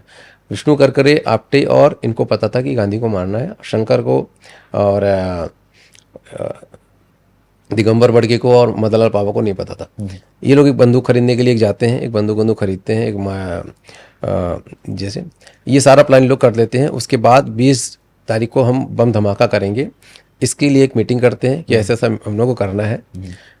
तो वहाँ पे जो दिगंबर बड़गे था, वहाँ प्लान ये किया था कि दिगंबर मदन लाल पावा बम लगाएगा, धमाका होगा, भगदड़ मचेगी, और जो दिगंबर बड़गे है, क्योंकि वो थोड़ा अपराधी प्रवृत्ति था, उसी को बंदूक चलाना आता था और किसी को आता नहीं था, इसलिए उन्होंने उसके साथ में लिया था। तो दिगंबर बड़गे जो है और ये जो है उसका नौकर शंकर, वो इस पे गोली चला देंगे गांधी पे। और गांधी के साथ सोहरावर्दी भी उस समय पे, सोहरावर्दी का नाम मैंने बताया, जो बंगाल में डायरेक्ट एक्शन डे करवाया था जिन्ना के कहने पे, वो सोहरावर्दी को गोली मार के वहाँ से भगदड़ की आड़ में लेके भाग जाएंगे। वहाँ हमारी टैक्सी लगी रहेगी। अच्छा, लेके भागने का प्लान था इनका? नहीं, मार के, गोली मार के अच्छा, भागेंगे। हमारी वहाँ पे टैक्सी थी, वहाँ पे टैक्सी में बैठ के सब भाग लेंगे। नाथूराम गोडसे क्या इसमें? नाथूराम गोडसे उस समय पे उस दिन उसको माइग्रेन का अटैक आता है और वो अस्पताल में होटल पे रुक जाता है नाथूराम गोडसे 20 जनवरी को। अच्छा, हाँ। लेकिन जैसे ही शाम को 5 बजे इनको मारने का टाइमिंग फिक्स था कि 5 बजे ये सब काम करेंगे, तो वो नाथूराम गोडसे भी वहाँ पे आश्रम में पहुंच जाता है। अच्छा। लेकिन दिगंबर बड़गे को क्या लगता है कि यार जो आपटे ने ब्रीफिंग हमें दी है, इसमें सबको कुछ ना कुछ काम दिया है। बम लगाएगा मदन लाल पाहवा, गोली चलाऊंगा मैं और शंकर, फिर ग्रेनेड फेंक के हम भागेंगे। विष्णु करके तो वहाँ था नहीं, और ये जो आपटे और नारायण ये गोडसे है, ये लोग खड़े होकर दूर देखेंगे। तो अगर मदनलाल पाहवा पकड़ा, या तो बम लगाते वो पकड़ा जाएगा, या तो गोली चलाते मैं पकड़ा जाऊंगा, ये तो बच जाएंगे साहब, पकड़े हम जाएंगे। तो ये क्या करता है दिगंबर बड़गे, पिस्तौल को क्या करता है, छुपा देता है पहले से जाके गाड़ी में। वो पिस्तौल अपना लेता है और शंकर का लेके जाके टैक्सी में छुपा देता है और ऐसे हाथ डाल लेता है जैकेट में कि उन लोगों को शक ना हो। हाँ। और ये खड़ा हो जाता है, आगे खड़ा हो जाता है। अब शंकर जो मदनलाल पाहवा था वो अपने टाइमिंग पे जाके बम लगाता है, बम धमाका होता है और ये गोली बंदूक तो इनके पास थी नहीं, तो गोली चलाते कैसे, तो ये गोली नहीं चलाते और भागने लगते हैं। वहाँ पे गांधी जी बोलते हैं कि आप बैठ जाओ, ऐसे आप डरो मत, ऐसे अगर हम डरने लगेंगे तो क्या हो जाएगा। मतलब गांधी जी की ऑडियो आज भी यूट्यूब पे ये अवेलेबल है, मेरे वीडियो में भी है, आप मेरे चैनल पे जाकर सुन सकते हैं। तो वहाँ पे गांधी जी ने सबको बैठा दिया, भगदड़ थोड़ी बहुत मची। अब गोली बंदूक थी, चलाते कैसे गोली, लेकिन ये तो भाग जाते हैं सब। अब गोडसे भी भाग जाता है, आपटे भी भाग जाता है, पकड़ा जाता है मदनलाल पाहवा जो रिफ्यूजी था। अब 20 जनवरी को मदनलाल पाहवा पकड़ा गया। अच्छा। पुलिस जाहिर सी बात है कि 1-2 डिग्री तो देगी नहीं, 3rd डिग्री देगी, 3rd डिग्री दी तो उसने बहुत डिग्री देने के बाद टूट गया। वो टूट गया तो पुलिस को बताया कि हमारे टीम में 6 लोग हैं। हमारे संपादक जो था अग्रणी नाम का संपादक जो है वो इसका हेड है। अच्छा। नाम नहीं जानता था वो नाथुराम गोडसे का। वो क्योंकि विष्णु करकरे के यहाँ काम किया हुआ था तो विष्णु करकरे के थ्रू आया, गोडसे से मिला था, तो वो गोडसे का नाम नहीं जानता था, विष्णु करकरे का नाम जानता था और उसने उसका नाम बताया। और जो है ये बताया कि अग्रणी जो न्यूज़पेपर है उसके संपादक जो है, मैनेजर संपादक, ये लोग इसके हेड है। बिल्कुल। अब मुझे आप बताइए कि आपका जो चैनल है, आपके जो संपादक है, इसकी सारा डेटा गृह मंत्रालय के पास रहता है कि नहीं रहता? रहता है ना, उस समय पे भी रहता था। बिल्कुल।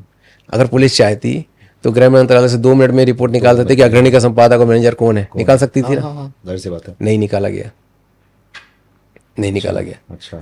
जो मदनलाल पाहवा ने बयान दिया उसको उर्दू में लिखा गया और उर्दू में आगे भेजा गया सब ये करने के लिए। अब यहाँ पे एक रोल आता है, यहाँ पे एक रोल आता है प्रोफेसर जैन का। एक प्रोफेसर जैन थे मुंबई के। अच्छा। प्रोफेसर जैन ने जो है वो उसके यहाँ काम करता था, ये मदनलाल पाहवा जब रिफ्यूजी बन गया तो कुछ दिन तक उनके यहाँ काम किया था, उनकी किताबें बेचा करता था। तो ये जो मदनलाल पाहवा है, इन्होंने कुछ दिन पहले जब ये गया, जब इन लोगों की मीटिंग हुई कि भाई गांधी को मारना है करके, तो ये जाके सारा प्लान प्रोफेसर जैन को बता देता है। अच्छा। तो प्रोफेसर जैन जो है वो सोचते हैं यार रिफ्यूजी बैकी की बातें करा, गांधी को कौन मारना चाहेगा, तो उन्होंने तो इग्नोर कर दिया। लेकिन जब बम धमाका होता है और बम धमाका देखने के बाद सुनने के बाद जब न्यूज़ में सुनते हैं ये घबरा जाते हैं। जब घबरा जाते हैं तो ये क्या करते हैं, ये बताने के लिए पहुंचते हैं गृह मंत्री सरदार पटेल को। अच्छा। सरदार पटेल के पास जब पूछते हैं, पता करते तो ये होता है सरदार पटेल जी तो है नहीं। ये आते हैं ऑफिस, फिर उस समय पे जो बम्बई प्रांत मतलब उस समय पे गुजरात और मुंबई जो है एक ही था, उसको बम्बई प्रांत बोला जाता था। तो बम्बई प्रांत के जो गृह मंत्री थे वहाँ पे और मुख्यमंत्री थे उनके पास जाते हैं। बिल्कुल जी। तो मुख्यमंत्री खैर साहब थे और वहाँ पे जो गृह मंत्री थे वो मुरारजी देसाई थे। अच्छा। तो मुरारजी देसाई को सब बातें ये बताते हैं कि ऐसा ऐसा ये मेरे को आके ये बताया हुआ था और मैं जो है उस समय पे इसको इग्नोर कर दिया, लेकिन ऐसी ऐसी बातें हैं। तो ये 21 जनवरी को उन्होंने ये बातें सारी बातें बता दी। बिल्कुल। हाँ। अब एज अ गृह मंत्री आपका क्या जिम्मेदारी बनती है कि आप इसको सरदार पटेल जी तक पहुंचाएं और इसकी सारी इंक्वायरी बढ़िया से करवाएं। बिल्कुल। और या तो फिर आप बम्बई प्रांत की जो सबसे हाई लेवल की जो पुलिस होती है, कमिश्नर, आईजी, इनको बताएं। हाँ बिल्कुल सही बात। हाँ। इन्होंने सिर्फ एक डीएसपी नागरवाला को बताई जो उनके सबसे खास थे। और वो भी कहाँ पे बताई, ये क्यों कहीं जाना था, या प्लेटफॉर्म पे उनको बुलाया और डीआईजी को प्लेटफॉर्म पे सारी बातें बताई कि ऐसा ऐसा प्रोफेसर जैन आए थे, ऐसा ऐसा बताए थे, इंक्वायरी करो। तो डीआईजी जो डीएसपी नागरवाला थे उनको भी इस पे काफ़ी ये करना चाहिए था, उन्होंने भी काफ़ी अच्छा कुछ नहीं किया। एक ऐसे ढीले ढाला केस चलता रहा। आप इसको पूरा एक किताब है, मैं आपको बताऊंगा, एक किताब है प्रखर श्रीवास्तव जी की हेरा, उसमें उन्होंने इसको पूरे डिटेल से बताया। या तो फिर आप मेरे चैनल पे, सत्या तिवारी चैनल पे यूट्यूब पे जाएंगे तो ये वीडियो आपको उसमें सारी डिटेल मैंने इसे एक्सप्लेन की है उस 10 दिन की पूरी जर्नी को। फिर ऐसे ही आगे दिन बढ़ते चले गए, कुछ भी जांच कायदे से हो नहीं रही थी। एक संजीवी खन्ना करके थे, वो दिल्ली से आए नागरवाला के पास में, तो उन्होंने बोले कि यार ऐसा ऐसा है और हमको गांधी के जो है जो, तो बोला नहीं यार ऐसा कुछ भी नहीं है, गांधी को किडनैप करने के लिए 400-500 लोगों की कुछ टीम बनी हुई है, वो किडनैप करना चाहते, मारने उन्हें कोई नहीं चाहते। सोचो ये थ्योरी चल रही थी। अच्छा। एक राष्ट्रपिता जिसको आप बोलते हो उस समय आपके राष्ट्रपिता थे ना भाई, तो आपको तो बहुत हाई लेवल में इंक्वायरी करवानी चाहिए थी। बिल्कुल सही फटाफट कोई जो अपराधी थे उनको पकड़वाना चाहिए था। अगर आप किडनैप करने वाला भी कोई था, अगर आपके अंदर ये चल रही थी, थ्योरी चल रही थी, तो पकड़वा ढूंढना चाहिए था। सही बात है। लेकिन ये लोग आराम से चिल करके विस्की पी के आराम से बातें कर रहे हैं। उसके बाद संजीवी जो थे वो अपने आराम से रिपोर्ट लेके निकलते हैं। युवा की रिपोर्ट अब वहाँ पे जाके सबमिट करेंगे, दिल्ली में जो सबसे बड़े अधिकारी थे उनको देंगे, रिपोर्ट अपनी सबमिट करेंगे। तो ये भाई साहब अपना जाते हैं, ये होता कि यार दिल्ली आए, यहाँ पे आए हुए हैं, तो एक काम करते हैं गंगा जी में स्नान करते हुए निकल जाते हैं। गंगा जी में स्नान करके जब तक वो वहाँ पे पहुँचते हैं तब तक 30 जनवरी को गांधी को नाथुराम गोडसे मार देते हैं। मार देते हैं। मतलब कि पूरा ये ढिलाई बरती गई, ढिलाई बरती गई और ना मारने के लिए छोड़ा गया। एक तरह से ये सारी सी बात है कि अगर इस पूरे मुद्दे को अगर आप डीपली आप समझने की कोशिश करो तो 75 ऐसी गलतियां, जो मैंने बुक का नाम लिया है हे राम प्रकाश श्रीवास्तव जी की, उसमें 75 ऐसी गलतियां हैं जो अगर उसमें से आधी भी अगर ये लोग उस समय पे वो करते तो जाहिर सी बात है कि गांधी जी की हत्या नहीं होती, नाथुराम गोडसे को पहले पकड़ लेते। नाथुराम गोडसे ने जब देखा कि भाई ये इन्होंने धोखा दे दिया तो उन्होंने बोला कि मैं अकेले मारूंगा। तो नाथुराम गोडसे और आपटे 2 लोग ही मिलके मारे थे, अच्छा, उसमें और तीसरा आदमी नहीं था। कोई नहीं था। ठीक है, तो सावरकर जी घुसने की कोशिश की थी। अच्छा, अब यहाँ पे मार दिया उन्होंने। जब मार दिया तो आप सोचो कि मारने के बाद क्या हुआ। मारने के बाद वहाँ पे जो माउंटबेटन आया तो उसका मुंह से पहला वर्ड क्या निकला पता है? जब किसी ने चिल्ला के बोला कि किसी मुस्लिम ने गांधी को मार दिया। किसी मुस्लिम ने? हाँ, तो वो चिल्ला के बोलता है, डांटता है उसको, बोलता है कि idiot, he is not Hindu, sorry he is not Muslim, ये हिंदू है। सोचिए। और जब न्यूज़पेपर में जब न्यूज़ चलती है तो क्या चलता है? चित्पावन ब्राह्मण ने गांधी की हत्या कर दी। अच्छा, उस दौर में भी चल रहा था ये पावन जो ब्राह्मण। स्टार्टिंग में जिस नैरेटिव की बात आपने की हाँ, थी, narrative नैरेटिव यहाँ पे आज चल का रहा नहीं, नैरेटिव बिल्डिंग उस जमाने से चली आ रही है। तो सोचिए कि क्या न्यूज़ चली, 4 घंटे के अंदर पूरे भारत में ये न्यूज़ सर्कुलेट हो जाती है कि चित्पावन ब्राह्मण नाथुराम गोडसे ने गांधी की हत्या कर दी। और उसके बाद क्या हुआ?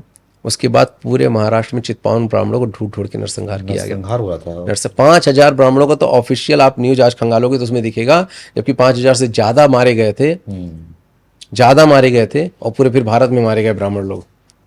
कौन मारा होगा? वही गांधीवादी लोग मारे ना। बिल्कुल बिल्कुल। गांधी की हत्या के बाद किन लोगों ने हमला किया? वही गांधीवादी जो अहिंसा के पुजारी बनते हैं। उन्होंने हमला किया, सही बात हाँ। है। अगर वो गांधी की बात करते तो फिर हिंसा ही करते। अगर गांधी जिंदा होते तो क्या बोलते? गांधी भाई रहने दो, मत मारो, मत मारो। हाँ, एक गाल में मारा, दूसरे गाल में मार दो, मुझे गोली मारी, यहाँ मारा, यहाँ पेट में ही मार लो। हाँ, गांधी तो वो उस विचारधारा के थे ना। हाँ। और आप अगर गांधी भक्त थे, आपको इतने गांधी से प्रेम थे, तो उनकी विचारधारा से प्रेम करते। लेकिन आपने उनकी विचारधारा से प्रेम किया नहीं किया। ब्राह्मणों को चुन चुन ब्राह्मणों को चुन चुन के मारा, वो भी चित्पावन ब्राह्मण, इस तरह के नैरेटिव तुरंत चलाए गए। जैसे आज चलते हैं ना कि अगर कोई हिंदू, नीतीश कुमार को देखा हूँ, कई बार देखा हूँ कि लिखते थे कि ब्राह्मण ने दलित को मारा, दलित को मारा, इस तरह के जिस और कोई मुस्लिम मारता था तो उसका नाम ही नहीं नाम ही नहीं लेते, लेते नाम थे ही नहीं उसका। लेते थे। मैंने जैसे बताया कि डाल देंगे IITN, स्कॉलर्स, मास्टर के बेटे, इस तरह के वर्ड्स यूज करते हैं। तो इस तरह से नैरेटिव्स उस समय पे बनाने स्टार्ट हो गया था। अच्छा। अब इसके पीछे अब आप समझो तो वाकई में गोदी मीडिया उस समय हुआ करती थी। बदनाम तो अभी के है, बदनाम तो अभी हो रहे हैं। हाँ। तो अब इसके बाद आप समझिए किसके बाद हुआ क्या। इसके बाद जो कांग्रेस सरकार थी, गांधी मर गए भाई, उनके पिता जैसे तुल्य मर गए। तो नेहरू ने क्या किया, उनकी सरकार ने क्या की, जितने भी हिंदू संगठन थे, हिंदू महासभा, RSS, सबको बैन कर दिया। वीर सावरकर को फंसाने की कोशिश की। अच्छा। क्यों? इसको तो बाबा साहब अम्बेडकर ने ही लिखा है कि कानून मंत्री थे, उनको प्रेशराइज कर रहे थे कि आप कैसे भी हो जाए आप उनको फंसाओ, उनका नाम आना चाहिए। वो तो वीर सावरकर तो बहुत बड़े मजे हुए एडवोकेट थे, पहले से ही थे, खिलाड़ी थे। जब उनको लंदन में नहीं फंसा पाए अंग्रेज, तो उनको ये नेहरू क्या फंसाते। सही बात। हाँ, तो मजे वे खिलाड़ी, उनको शुद्ध हिंदी बोलो तो कि उनके भी बाप थे वो। तो वीर सावरकर सावरकर है भाई, इसलिए उनको वीर लिखा जाता है। तो उनको तो नाम नहीं ले आ पाए, लेकिन नेहरू ने वो काम कर दिया जो कोई नहीं कर पाया था। उन्होंने RSS, हिंदू महासभा, जितने भी हिंदू संगठन थे, वो सारा कुछ दबा दिया। जो हिंदू कहते हैं ना, हिंदुत्ववादी विचारधारा का उदय आज 14 के बाद आप देख रहे हैं, वो उस समय पर ही हो जाता, उस समय पर ही हो जाता। उस समय पर ही ये लोग हिंदू अच्छे से जाग जाते, सब कुछ चल रहा था, बढ़िया चल रहा था। हिंदू महासभा के जो फाउंडर अपने ये थे, क्या नाम है, वीर सावरकर थे ही, इन्होंने वो सब अच्छा कुछ चल रहा था। मतलब हिंदू की कमर तोड़ दी गई कि ये खड़े न हो। बस और जो गांधी की मौत के बाद यही हुआ कि हिंदुओं की कमर तोड़ दी गई। जो विचारधारा और फल फूल रही थी उसको दबाया गया पूरी तरह से। गांधी की मौत के बाद अब आप खुद सोचिए कि किसको फायदा हुआ, किसको फायदा हुआ। तो जाहिर सी बात है कि क्यों मैंने पहले कहा कि हिंदुओं गोडसे ने मारा नहीं, उन्होंने मारने दिया गया। मारने दिया गया। अब मैं यहाँ पे किसी का नाम नहीं लूंगा, लेकिन मैं ये जरूर कहूंगा कि अगर आज गांधी की मौत के हत्याकांड पे अगर डिबेट हो जाए, संवाद हो जाए, तो आज की राजनीति में भूचाल आ जाएगा। क्योंकि 10 दिन की जो कहानी है, जो 10 दिन का ढीलापन है, कई नाम सामने उस आ पर सकते अगर हैं। इंक्वायरी आ जाए तो जाहिर सी बात है सवाल उठेंगे ना भाई। सही बात। सवाल उठेंगे कि भाई जो खबर मुरारजी देसाई को उस समय के आईजी को देना चाहिए, वहाँ के लोगों को जो सबसे ऊपर लेवल के जो कमिश्नर होते हैं उनको देना चाहिए जांच के लिए, वो डीआईजी अपना डीसीपी नागर वाला को उन्होंने क्यों दिया? जो कुनी का आदमी। हाँ, उनका सिर्फ एक एरिया ना, वहाँ पे सिर्फ एक एरिया को उसके ऊपर हाई लेवल, और बहुत सारी चीजें हैं। मतलब मैं तो आपको वो शॉर्ट में बता रहा हूँ ना, उसको जब आप इसको पूरा डिटेल में पढ़ेंगे ना, तो ऐसी छोटी छोटी बारीकियां निकल के आएंगी ना, और सब डॉक्यूमेंटेड है, सारी चीज डॉक्यूमेंटेड है, सबकी रिपोर्ट्स रखी हुई हैं कि जो वहाँ पे जो जांच करने आए पुलिस वाले आए थे, दिल्ली से मुंबई आए, तो उनको मिलने नहीं दिया जाता था। ठीक है, विष्णु करकरे बड़ा नेता था, उसको तो 2 मिनट काम था, पकड़ सकते थे ना, नहीं पकड़े। बिल्कुल बिल्कुल बिल्कुल। 10 दिन के बाद पकड़े। तो 4 घंटे में आप जब पुलिस, वहां की पुलिस गांधी जी के मरने के बाद आप 4 घंटे में सभी अपराधी को पकड़ सकते हो, तो 10 दिन में क्यों नहीं पकड़ पाए आप? सवाल तो ये उठेगा ना। बिल्कुल बिल्कुल बिल्कुल। तो कहीं ना कोई तो है जो चाहता था कि गांधी को मरने दो। बुड्ढा तो वैसे भी किसी काम का है नहीं, जब देखो तो हमारे काम में रोड़ा ही अटकाता रहता है। काम के तो हैं, अब नोटों में छपे होते हैं हर जगह, उन्हीं का। आप समझो मरने के बाद वो कितना फायदे में आए। हाँ। जीते जी फायदे में नहीं थे, जीते जी हमेशा रोड़ा ही अटका रहे थे। रोड़े अटका रहे थे। रोड़े अटका रहे थे भाई। गांधी जी के परपोते ने लिखा हुआ है कि वैसे आप गांधी जी के परपोते जिन्होंने एक किताब लिखी हुई है, किताब का नाम मुझे नहीं पता, तो उन्होंने ये लिखा है कि कांग्रेस की नज़रों में गांधी जी खटकने लगे थे। अच्छा। कांग्रेस की नज़रों में, कुछ बड़े नेताओं की नज़रों में गांधी जी खटकने लगे थे। तो उस दौर में तो बड़े नेता से तो भाई इससे अच्छा कि था, मरने के बाद तो कांग्रेस को काफी काम आए ना। काफी काम है। हाँ, अभी भी उनके नाम पे ही, अभी भी उनके नाम पे से मूर्ति बनवा के और उनके नाम पे पॉलिटिक्स करके, उसके बाद देखो किताबों में, स्कूलों में गांधी जी की, यहाँ देखो, हाँ गांधी चौक, गांधी सड़क, गांधी की मूर्तियां, गांधी किताबें, ग्रेट लीडर के ऊपर निबंध लिखना है, लेके चल रहे हैं। हाँ, और फिल्मों में गांधी गांधी, हर जगह गांधी गांधी। तो इस तरह से मरने के बाद जो उनको गांधीवाद का पूरा नैरेटिव चलाया गया, दिमागों में हर जगह गांधी गांधी बस गए। हम भी गाना गाते थे, दे दिया आजादी हमें खड़क बिना ढाल। ये तो साबरमती के संतों ने कर दिया कमाल। साबरमती का संत, साबरमती के आश्रम में रहते थे ना, चरखा चलाते थे, धागा निकालते थे। तो ये सब चीजें वहाँ पे नैरेटिव कुछ में और भी बनाई कहानी हुई थी ना साबरमती में, कुछ उनको कुछ सुलाया गया था, ब्रह्मचर्य के प्रयोग। ब्रह्मचर्य के। भाई उनके ब्रह्मचर्य के प्रयोग तो बहुत फेमस है, उनकी किताबें हैं ब्रह्मचर्य के प्रयोग, उन्होंने तो खुद लिखा है, वो तो अपनी बातें खुद वैसे नहीं छुपाए हैं। तो ब्रह्मचर्य का एक प्रयोग के बारे में एक छोटी सी कहानी बताऊंगा कि जब नोआखली में दंगे की मैंने जब जिक्र किया था, नोआखली में बहुत भीषण दंगा हुआ था, दंगा नहीं बोलेंगे उसको, नरसंहार हिंदुओं का हुआ था। तो वहाँ पे हिंदू जब मारे जा रहे थे, तो ये हिंदुओं को बचाने के लिए वहाँ पे गए हुए थे। तो मुसलमान इनकी बात नहीं सुन रहे थे, गांधी जी की। मुसलमान बातें नहीं सुनते थे इनकी, वैसे भी नहीं सुनते थे कभी, लेकिन जबरदस्ती सुनाने में लगे रहे थे। तो वहाँ पर इनको ऐसा लगा कि यार मेरा ब्रह्मचर्य जो है ना वो कमजोर पड़ रहा है। अच्छा। तो उन्होंने लेटर लिखा और अपनी पोती जो 18-19 साल की उनकी पोती थी, उनको बुलाने के लिए लिखा कि उनको भेजो। तो उसके लिए सरदार वल्लभ पटेल बोले भी यार वहाँ आप बुला रहे हो, अब बहुत सारे सवाल खड़े होते हैं इसके लिए। तो बोले नहीं नहीं यार, मेरा ब्रह्मचर्य का प्रयोग है ना वो कहीं ना कहीं कमज़ोर पड़ रहा है। अब उनका ब्रह्मचर्य का प्रयोग यही था कि वो महिलाओं के साथ निर्वस्त्र के सोते थे। अब निर्वस्त्र के सोते थे भाई, तो जाहिर सी बात है कि अब इसके आगे मैं नहीं बोलूँगा, बहुत बड़ी कंट्रोवर्शियल खड़ी हो जाएगी। है तो दुनिया भर के उनके डॉक्यूमेंट्स आप जाओगे गूगल पर पढ़ोगे, ब्रह्मचर्य का प्रयोग पढ़ा जाएगा। और बहुत सारी जो उनकी साथ में रहती थी उनके भी इंटरव्यूज़ हैं, बहुत बड़े पत्रकार उसमें वेद जी हुआ करते थे, उनके साथ जो उनकी रहती थी आबा मधुबेन, उनकी डायरी में वो सब चीज़ लिखा हुआ है कि किस तरह से वो गांधी जी निर्वस्त्र को सोते थे, नहाते वक्त, बहुत सारी चीज़ें हैं। तो मैं अभी यहाँ पे उनको नहीं करूँगा। तो ये सब चीज़ें हैं, इस वजह से मैं गांधी को बोलता हूँ, मैं पर्सनली उनको महात्मा नहीं मानता हूँ।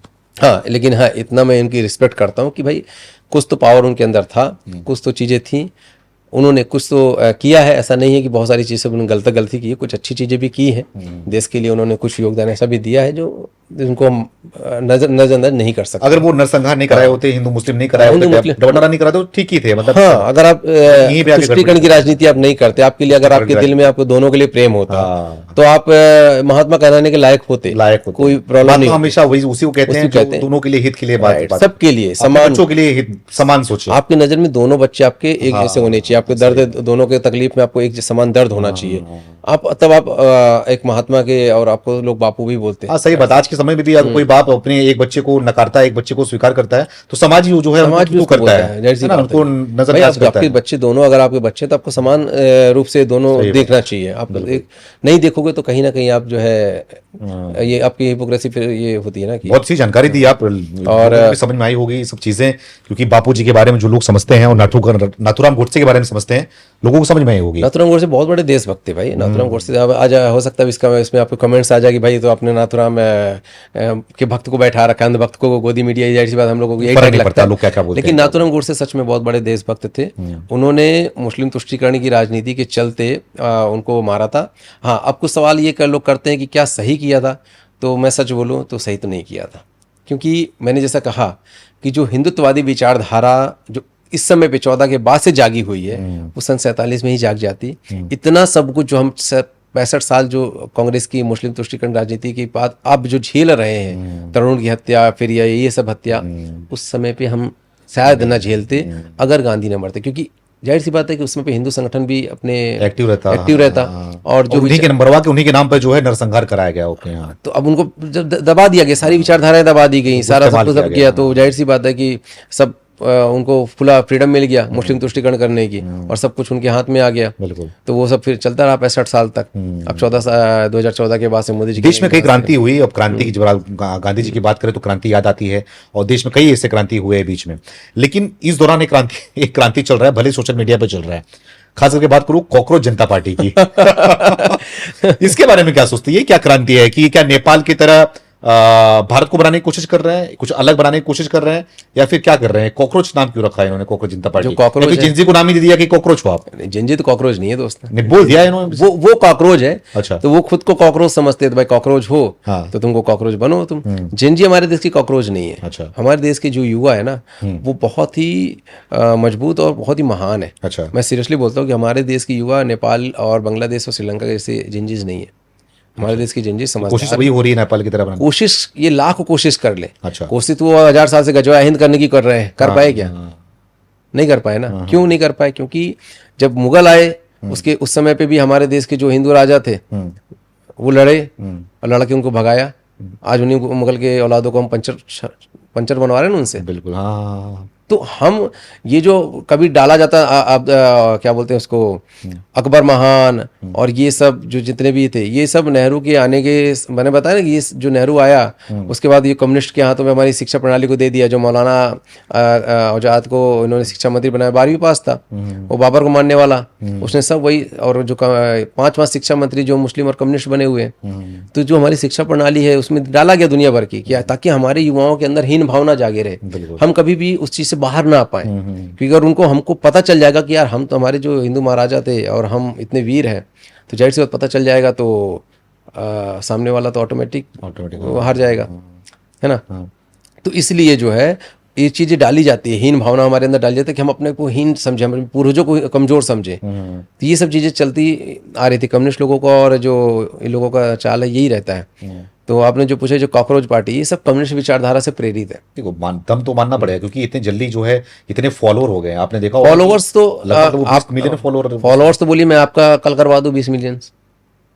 आजकल तो सब कंप्यूटराइज है, तो वैसे हो रहे हैं क्या ये? जाहिर सी बात है यार, 20 लोग पसंद कर रहे हैं इनको। आप पसंद करते तो 20 लाख अगर फॉलोअर्स अगर उसको पसंद करते तो 10 लाख 20 मिलियन 20 मिलियन और 20 मिलियन अगर उन्होंने पसंद की, तो फिर तो उनके कहने के हिसाब से तो निकल जाना चाहिए था सब लोगों को, 10 लाख 15 लाख लोगों को तो रोड पे 10-15 लाख नहीं, 10,000 लोगों को निकलना चाहिए था। 10,000 नहीं, चलो 1,000 लोगों को निकलना चाहिए था। एक भी निकालना नहीं होगा उन्होंने, निकले। अच्छा, सड़क पे निकल जाना चाहिए ना फिर तो। 1,000 ताकत। हाँ, 1,000 लोगों को, 100 लोगों को निकलते आपने देखा किसी सड़क पे? किसी इंस्टीट्यूट, किसी कॉलेज पे 100 लोगों को भी अच्छा प्रोटेस्ट करते आपने देखा किसी को? देखा तो नहीं कभी, नहीं देखा ना। क्यों नहीं निकले? प्रोटेस्ट हो रहा है, लेकिन सोशल मीडिया पे हो रहा है ना। सोशल मीडिया पे हो रहा है। सोशल मीडिया पे प्रोटेस्ट लड़ने से, सोशल मीडिया, देखिए सोशल मीडिया पे आप आवाज़ उठाने से, सब कुछ करने से होता है, फर्क पड़ता है। ठीक है, अच्छे से अच्छे इंस्टीट्यूट, अच्छे से अच्छा एडमिनिस्ट्रेटर और सरकार भी हिल जाती है, ये बात मैं मानता हूँ। लेकिन जो ये चाहते हैं कि यहाँ के जंजीर सड़कों पे निकले और नेपाल जैसे हालात बना दें, श्रीलंका जैसे हालात बना दें, बांग्लादेश जैसे हालात बना दें और तख्ता पलट कर सरकार पलट दे, तो ये पॉसिबल नहीं है। क्योंकि मैंने बोला यहाँ की यूथ समझदार है। सोशल मीडिया में जिस तरह से इन्होंने अपना भौकाल बनाया, 1-2 दिन 3-4 दिन बना, मैं भी सच बताऊं तो मैं गांव में था और उस समय पे वहाँ पे थोड़ा सा नेट का इशू था, तो बहुत ज़्यादा मैं न्यूज़ पे था नहीं। लेकिन जब आया और देखा तो ये कॉकरोच पार्टी दो दिन के बाद मुझे पता चला कॉकरोच पार्टी का जो ये चल रहा है पूरा दुनिया भर का। तो मैंने जब उसके ऊपर रिसर्च किया तो समझ में आ गया यार ये कौन है, ये तो आम आदमी पार्टी का ये चमचा है ये तो। हाँ। जो अभिजीत करके, क्या नाम है, अभिजीत, अभिजीत नाम है उसका। अभिजीत, हाँ अभिजीत करके नाम है उसका, पूरा नाम नहीं याद है, पीले नीले से कुछ है। हम्म। तो उसने जो है ये पूरा बना रखा है। उसका जो फाउंडर एक अर्पित शर्मा है, हाँ। वो तिलक दारू कटमुल्ला है।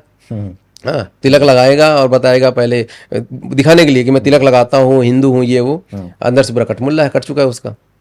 तो वो ये लोग उसके फाउंडर हैं कॉकरोच पार्टी के। उन्होंने सोशल मीडिया पे पेज बनाया। अब आप सोचिए कि किस तरह से यहाँ पे नैरेटिव सेट किया जाता है कि जज साहब ने एक वर्ड यूज किया कि जो युवा है, जो, और उन्होंने युवाओं के बारे में नहीं बोला था, आप ये भी मैं बता दूं, युवाओं के बारे में नहीं बोला था। उन्होंने ये बोला था कि जो सोशल मीडिया पे इस तरह की करते रहते दिन भर कि यार फालतू के सवाल करते रहते हैं, वो कॉकरोच की तरह बेरोजगार युवाओं पे इस तरह के, मतलब उन्होंने सारे बेरोजगार युवाओं पे नहीं बोला था जो सोशल मीडिया पर के नौटंकी करते थे दुनिया भर की। आप अगर यही चीज़ आप फोकस करो अपने खुद के फ्यूचर बनाने पे, ठीक है, तो आप अपने आप को आगे आगे कर सकते हो, आप अपना खुद का विकास कर सकते हो। लेकिन आप बैठ के अगर सिर्फ सोशल मीडिया पे अपनी नाकामी का ठीकरा सरकार पे फोड़ोगे, ठीक है, अगर मुझे नौकरी नहीं मिली, मुझे जॉब नहीं मिला, ठीक है, तो कहीं ना कहीं मेरे अंदर कमी है, बिल्कुल मैं डिजर्व नहीं कर पा रहा हूँ, बिल्कुल। तो मुझे नौकरी नहीं मिली, उसका ठीकरा अगर मैं सरकार पे फोड़ूंगा तो एक ही शब्द को लेकर उन्होंने पूरी ये तो मुहिम इस तरह खड़ी से कर दी। उन्होंने एक वर्ड यूज सपोर्ट किया भी मिल रहा है विपक्षी पार्टियों का। तो अगर वो चीज़ें जो होती है ना, तो उसने फिर और उसके उनके बोलने के 24 घंटे के अंदर एक पार्टी बना दी जाती है सोशल मीडिया पे, उसका ग्राफिक्स तैयार करना, उस पर वीडियोस बनाना, उस पर गाने रिमिक्स शुरू कर देना और उसके ऊपर जो है फॉलोअर्स इकट्ठा कर देना, कैंपेन चलाना, बड़े बड़े सोशल मीडिया इन्फ्लुएंसर्स उसकी प्रमोशन करवाना। आप मुझे बताइए 24 घंटे के अंदर पॉसिबल है क्या ये? तैयारी पहले से। एक वीडियो एडिट करने में कम से कम आपको 1-1.5 मिनट का वीडियो, मैं खुद एडिटिंग करता हूँ, वीडियो बनाता हूँ, मैं एक वीडियो बनाने में मुझे 3 से 4 घंटे लग जाते हैं, एक छोटा सा वीडियो बनाने में, रिसर्च करने में। इन लोगों ने पूरा 24 घंटे के अंदर पूरा का पूरा सब कुछ तैयार कर लिया। क्यों, कैसे? इसका मतलब कुछ ना कुछ दाल में काला है। मेरे मुंह से एक वर्ड निकले और 24 घंटे के अंदर आप उसके खिलाफ आपने पूरा तैयार बैठे हो तो ऐसा कुछ हो तो हम कर लें। उस शब्द निकलते ही मैं ये तो नहीं कहूँगा कि जज साहब ने वर्ड जानबूझ के बोले वो बोले, लेकिन कहीं ना कहीं कुछ ना कुछ ये चीजें सवाल खड़ा करती कि 24 घंटे के अंदर आखिर कैसे वीडियोस बन जाना, सोशल मीडिया पे कैंपेन चलवाना। तो क्या असर पड़ेगा इसका, देश में क्या असर पड़ेगा? असर तो दोस्त कुछ नहीं पड़ेगा। क्यों नहीं पड़ेगा? गायब हो जाएगा सोशल मीडिया में कुछ दिनों में। बैन नहीं होगा, तो बैन नहीं करते, गायब मतलब ये ऑटोमेटिक खत्म हो जाएगा, विलुप्त हो जाएंगे। जैसे कॉकरोच होता है ना, हिट्स मारो खत्म। अच्छा। तो ये हिट्स मार चुका है, मार दिया गया। राष्ट्रवादी ऑलरेडी एक्टिव है ये सब चीजों में। वो जिस दिन बनाया था उसके 2 दिन के बाद सब लोगों ने उसकी पूरी कुंडली खोल के रख दी कि भाई तू कर क्या रहा है। उसने आया, लाइव आया था, बोलता है कि आप बीजेपी को अनफॉलो कर दो, बीजेपी के जो ये कर दो। बीजेपी के 8.7 मिलियन फॉलोअर्स थे, दूसरे दिन 9 मिलियन हो गए, बढ़ गए। तो क्या आपकी बातों का असर हुआ? कुछ नहीं हुआ। आप 20 मिलियन भले लेके बैठ गए, उसमें 47% तो आपके पाकिस्तान के है फॉलोअर्स। आप उसमें आप जाओगे तो पाकिस्तानी है। तो भारत की जिंजी तो उसको फॉलो नहीं, भारत की जिंजी सिर्फ 9% उसको फॉलो की है, बाकी सब इधर उधर के हैं। ठीक है, और वो भी वही मजे लेने के लिए और उसमें कुछ तो हमें चलो हम जैसे लोग फॉलो कर लेते कि भाई इसका आता रहेगा तो हम देखते रहेंगे क्या है। जैसे ध्रुव राठी को सब लोगों ने फॉलो करके रखा हुआ है, ऐसा वीडियो तो आए तब तो हम इसको एक्सपोज करेंगे। उसका भी बहुत सपोर्ट रहा है इसको। ये सब लोग, ये कम्युनिस्ट विचारधारा क्या कहती है? कम्युनिस्ट विचारधारा कहती है कि तोड़ो और राज करो। आपको मैं फिर से हिस्ट्री में थोड़ा सा लेके जाना चाहूंगा। सन 47 में जब बंटवारे का ये सिस्टम ये चल रहा था, तो उस समय पे कम्युनिस्ट विचारधारा की जो पार्टी थी, जो आपको याद होगा कि बंगाल में 25 साल ज्योति बसु मुख्यमंत्री थे। ये लेफ्टिस्ट पार्टी के थे मुख्यमंत्री, पता है? वो आपको पता ही होगा, ज्योति बसु। बिल्कुल, हाँ, ममता बनर्जी के पहले। हाँ, बिल्कुल पता है इनकी जो पार्टी थी, ये उस समय पे ये विधायक हुआ करते थे, ज्योति बसु, कम्युनिस्ट पार्टी के, अपनी पार्टी के, सन 47 के पहले। उस समय पे इनकी पार्टी ने क्या प्रस्ताव रखा था पता है? 17 टुकड़ों में देश को बांटना चाहिए। 17 टुकड़ों में, 1-2 टुकड़ों में भी नहीं, 17 टुकड़े करो आप देश के, बंटवारा इस तरह से करो। इस तरह से उन्होंने एक मैप बनाया था और इस तरह से उन्होंने प्रस्ताव रखा था। अब आप समझिए कि जो पार्टी, और उस समय पे उसका लीडर विधायक कौन था? ये ज्योति बसु यंग थे, जो 25 साल उन्होंने बंगाल में राज किया। उन्हीं के राज में जो क्या बोलते हैं, नक्सली नक्सली फले फूले हैं, पूरा नक्सलाइट एरिया जो बना है उन्हीं के राज में बना है ना, वहीं से निकल के पूरे भारत में नक्सली फैले हुए थे। सही बात। हाँ। तो आप सोचिए ऐसे ऐसे लोग की विचारधारा के लोग जो है हमारे देश में राज किए हैं भाई, तो क्या ये देश कैसे आगे बढ़ता। जो भारत कहते हैं ना, भारत तो बहुत पिछड़ा है, भारत ये है, आज अमेरिका चीन कितने आगे बढ़ गए, भारत वहाँ के वहाँ रह गया। आज के मोदी जी के राज में भारत आज विश्व गुरु बनने का सपना देख भी रहा है और बन भी रहा है, ठीक है। लेकिन 65 साल तक क्यों नहीं ये सपना लोग देख पाए, पता है 65 साल तक क्यों नहीं कर पाए? क्योंकि आपकी जो सरकारें थी, जिन सरकारों को हम चुन चुन के भेज रहे थे, वो सिर्फ पॉलिटिक्स कर रहे थे। सही बात। ठीक है। अब ये इन सरकार सिर्फ सत्ता का लाभ ले रहे थे, सिर्फ वो राज कर रहे थे क्योंकि पावर आ गया था और उसी के लिए वो लड़ाई लड़ रहे थे। सन 47 में पावर का ट्रांसफर हुआ था और लेके उन्होंने 65 साल अपना राज कर रहे थे। उनको क्या पड़ी ये देश आगे जाए या ना जाए। उन्होंने तो दिल्ली में कितनी रोडें आपके अकबर नाम के, बाबर नाम की, औरंगजेब के नाम की आज भी पड़ी हुई थी, चेंज करवाया उन्होंने, वो तक नहीं चेंज करवाया। एक भी अंग्रेजों की विरासत, मुगलों की विरासत को चेंज नहीं करवाया। हमारी भारत की संस्कृति इतनी महान, सभ्यता इतनी महान, और आपको मुगलों और ये अंग्रेजों का ही दिया हुआ सब कुछ चाहिए था। एक पे तो प्रहार किया है मोदी ने, जिम खाने की बात करो तो देखा आपने उसके बाद जो है ये चीजें अब इन लोगों को जो है ना नहीं, क्योंकि 65 साल अब ये कुर्सी पे बैठे रह चुके हैं, बिल्कुल, तो इनको अब जो है कुर्सी से हट जब गए ना, तो इनको फड़फड़ाहट हो रही, तड़प हो रही है कि मेरी कुर्सी कैसे मिले। अभी इनको लोकतांत्रिक तरीके से नहीं मिल रही है, क्योंकि 14-15 साल में मोदी जी और की सरकार ने जो कार्य कर दिए हैं, जिस तरह से मोदी जी आज भारत को विश्व पटल के शीर्ष पर लेके जा रहे हैं।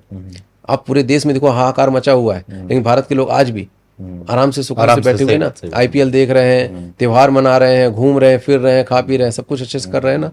जहाँ पाकिस्तान में 50%, 60% पेट्रोल हाइक हो चुका है रेट वहाँ के, यहाँ सिर्फ 3% हुआ है। तो ये सब चीजें लोग देख रहे हैं, समझ रहे हैं, इसलिए वो हर जगह मोदी जी की सरकार को जिता रहे हैं। ठीक है। 2 पॉइंट, एक तो ये विश्व ये भी देख रहे हैं कि भाई किस तरह से इनके राज में भारत यहाँ से यहाँ पहुंच गया है। तो एक तो ये ना हो गया, और दूसरा जो मैंने बताया था हिंदू मुस्लिम आज का नहीं हो रहा है, 47 का हो रहा है। थोड़ा कंपेयर करना चाह रहा था मैं, और आपने तो उसके लिए भी सेफ फील कर रहे हैं कि जहां जहां की सरकार बन रही है वहां कहीं ना कहीं हम हिंदू वहां पे सेफ हो रहा है। आज बंगाल का उदाहरण ले लीजिए, यूपी का उदाहरण ले लीजिए, अब सबसे लेटेस्ट उदाहरण आप यहाँ पे ले लीजिए, क्या नाम है हमारे मुंबई का। मुंबई में जस्ट अभी सरकार तो बीजेपी की बनी हुई थी, उसके बाद जो BMC थी वो भी बीजेपी की जब बन गई, तो हमारा एक इलाका है बैंड्रा करके, वो बैंड्रा ईस्ट में वहाँ पे पूरा कब्जा इन लोगों ने अभी की बात बता रहा हूँ, पूरा ऑक्युपाई कर लिया था इन लोगों ने। ब्रिज जाते ही पूरा दिखता था ऐसे क्या बना हुआ है, क्या मतलब, तो उन्होंने पूरा कब्जा करके रखा हुआ था, गरीब नगर जगह पे रख दिया था। और वो रेलवे की जगह, रेलवे अपनी जगह छुड़ाने के लिए इतने साल से केस लड़ रही थी, लोहे के ऊपर लोहा वेल्डिंग मार मार के बना रखा। BMC सपोर्ट नहीं कर रही थी, क्योंकि BMC पता ही है किसके हाथ में थी। तो अब जैसे ही माहौल बदलता है, जैसे ही सरकार बदली, जैसे वो बदली, देखो पूरा सफाई हो गई, तो हिंदू सेफ करा। तो ये 2 चीजें जो है ना, इसकी वजह से हिंदू जो है वो समझ रहा है कि हम किसकी राज में सुरक्षित है, किसके कौन हमारा हित चाह रहा है, कौन हमारा अहित चाह रहा है। कुछ चीजें हैं देखो वो है जिससे हिंदू नाराज होता है, कुछ जातियां नाराज होती हैं। अब जैसे UGC आया था, तो उसके कुछ गलत फैसले भी होते हैं, गलत फैसले होते हैं, तो उसके लिए मैं कहता हूँ कि हम अपनी सरकार से लड़ेंगे, सही बात। उसके हम सरकार से, और ये सरकार हमारी सुनेगी, ये सरकार हमारी सुनेगी और सुनी भी, बराबर है ना। आज उसमें स्टे लग गया, बिल्कुल। और वहाँ के जो सरकार का वकील है वो जाके सुप्रीम कोर्ट में लड़ भी नहीं रहा इसके पक्ष में, इस कानून के पक्ष में, वो चुपचाप बैठे हैं। वो चाहे तो लड़ सकते हैं, बहुत बड़े वकील हैं, हाँ सही लड़ सकते, लेकिन नहीं लड़ रहे। उनको पता है कि भाई हमको ये कानून हमारे हिंदुओं के लिए गलत है, तो हम उसके लिए नहीं लड़े। तो कुछ चीजें हैं जहाँ पे मोदी सरकार कुछ गलत नियम सरकार के फैसले होते हैं, उसमें उसको समझना पड़ेगा, आवाज उठाना जरूरी है, उस पर आवाज उठाएंगे। लेकिन हम इस सरकार के खिलाफ बोलेंगे, गलत फैसलों पर हम आवाज उठाएंगे और बोलेंगे, लड़ेंगे, लेकिन जैसे एक पिता से एक पुत्र लड़ता है वैसे लड़ेंगे। हम इसको बदलने की कोशिश नहीं करेंगे, क्योंकि हमको पता है कि मैं लड़ लूंगा, अपने पिता से मनवा लूंगा, लेकिन अगर अपने पिता को बदलने की कोशिश करूंगा तो फिर मेरा जो अस्तित्व है वो मेरा अस्तित्व नहीं रह जाएगा, मेरा अस्तित्व खत्म हो जाएगा। तो इसलिए मैं लोगों से यही कहना चाहता हूँ, हमारी संस्कृति में पिता बदले नहीं जाते, बस बदले भी नहीं जाते। इसलिए मैं कहता हूँ कि आप सरकार, जो वर्तमान सरकार है, आपकी जो भी परेशानियां हैं, जो भी लड़ाइयाँ हैं, थोड़ा नाराजगी है, आप लड़िए, आप उनसे बोलिए, आप आवाज उठाइए। लेकिन जो इस तरह की गंदगी है, काकरोच पार्टी हो गई या फिर जो भी XYZ, क्योंकि ये विपक्षी पार्टियों की पूरी चाल है, क्योंकि उनको सत्ता चाहिए और सत्ता इनको लोकतांत्रिक तरीके से मिल नहीं रही है। तो अब ये चाहते हैं कि हमारे जो नेपाल में हुआ है, जो बांग्लादेश में हुआ है, जो श्रीलंका में है, उस तरह से हमारी युद्ध बाहर आए और ये करे सब तख्ता पलट कर दे, जो यहाँ पे पॉसिबल नहीं है, क्योंकि हमारी यूथ समझदार है, महान है, और हमारे देश की सेना उससे भी महान है, जो कभी ये सब होने नहीं देगी। Thank you so much Satya भाई।